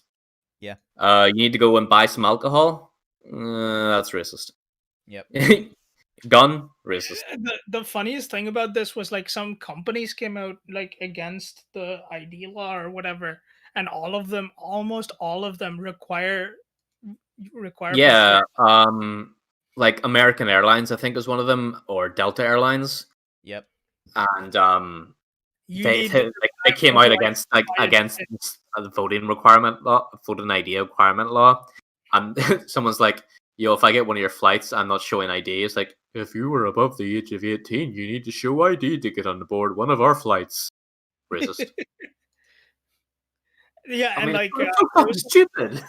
there was some other stupid shit of like some company coming out against it, and then they were like, you need a photo ID to get into the shareholder meeting.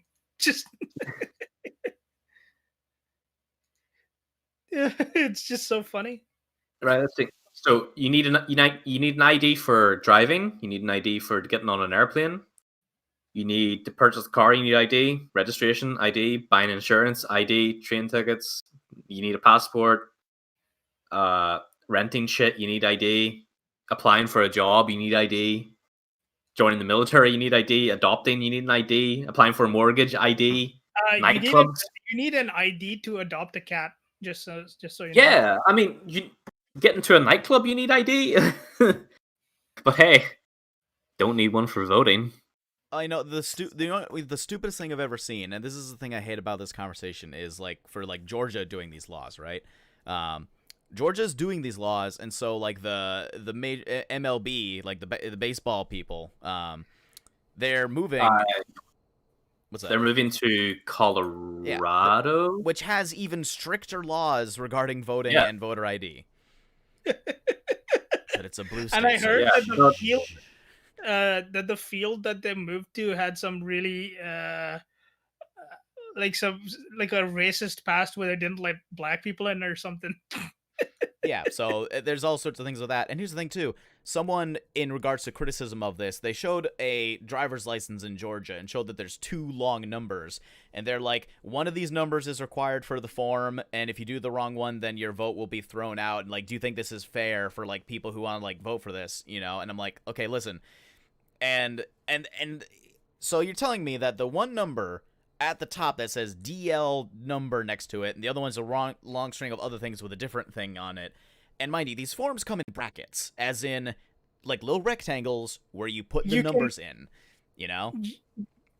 So what that means is you're telling me that you think, and mind you, the picture was of a black lady, all right? And like the implication was that they're going to make it intentionally hard and obtuse so that people who make mistakes are going to do this. I'm like, okay, so not only are you telling me that you think it's difficult to not be able to count how many numbers are in a string when it's on the form itself, and the abbreviation before it is driver's license number, which they're asking for, but you're implying to me that you think this is a plan by Republicans to completely invalidate the black vote by assuming that they're too stupid to know what number is which when it tells you that on the form, and if it's too long or too short, you can tell by how long it is.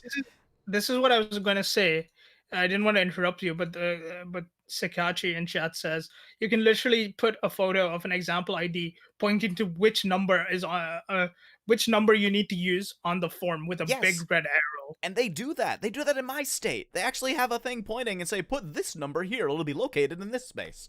Like, they do this for when you purchase shit off when you're writing your bank details somewhere, like where your IBAN number is and all of that shit. Yeah. Just right. I mean, like I've been voting since I was 16, and I have needed an ID every time I voted in my life. No, doesn't really matter. Doesn't matter in the long run, but I still do it. So right, how it works over here is that they send you out a poll card. So you need this poll card and you need your ID. You need 2 forms of ID. If you don't show up with this card, you can't vote, even if you do have your ID. but you can send your card with someone else to vote on your behalf. But since I don't know, every other country I know of needs ID to vote, Yep. apart from America. By the way, in India, there's something. I mean, it's been a while since I've gone to India, but like you can get gas using photo. You like getting canisters of gas for your stuff. You need photo ID for that. Like, is that instead of paying, or? No, it's I'm not 100% sure. Oh, but is it because like it's a little like, bit suspect, or? I think it's like subsidized or something. I think it's if you have your gas card, it's a bit cheaper or something. Don't quote me on that, but that also uses photo ID.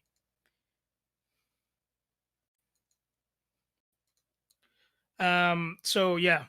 In any case, any final thoughts on Justice League, and then we can close. Nah, I think that tangent was a a good send off to any more conversation for that. You guys want to talk about the George Floyd trial? Yes, but this is not the place for it. Like I've actually been following it, so I would. I think it would be a fantastic No, discussion. I think that's beyond the scope of this podcast. Yeah, that's what I mean. This is about this Justice podcast League. is mostly apolitical, other than the flying Jews and. I think it's funny. Other than that, No, we can talk off stream or something about it. All right. Yeah. All right. So, any final thoughts? Yeah. Stop asking that. No more final thoughts. Good movie to watch. Bad movie to analyze. I think it was kind of boring, long and boring for the first half, and then it got a bit better. Yeah. I liked how Steppenwolf was just basically like he was constantly just being like insulted by people. I thought that was kind of funny. I think the movie kind of misled me at the start. Like at the start, things were introduced a lot earlier than they were in the original. And I was like, oh, they're introducing this stuff early, which means that they can cover more in-depth shit along later in the line. But they didn't. Right. So yeah, that's about it for me. I think we've discussed this movie. I think people know our thoughts on it. So I think. Yeah, it's pretty mediocre. That's pretty much it. That's all right. It's not good. I thought it was pretty bad. I think for 4 hours, you probably should not be watching this movie. No, just watch the normal one. You'll get the same feeling. Yeah. Yeah. Yeah. So pretty much just keep an eye on the Minds page for the next poll, I guess. Yes, sir. Yeah, and also keep an eye out because in some time we probably would be. Me and CC are working on a Mandalorian season 2 video, and I'm gonna start moving faster on that. So we should get that out at some point. So keep an eye out for that as well. Yeah, when it comes out, just automatically downvote it. Bitch.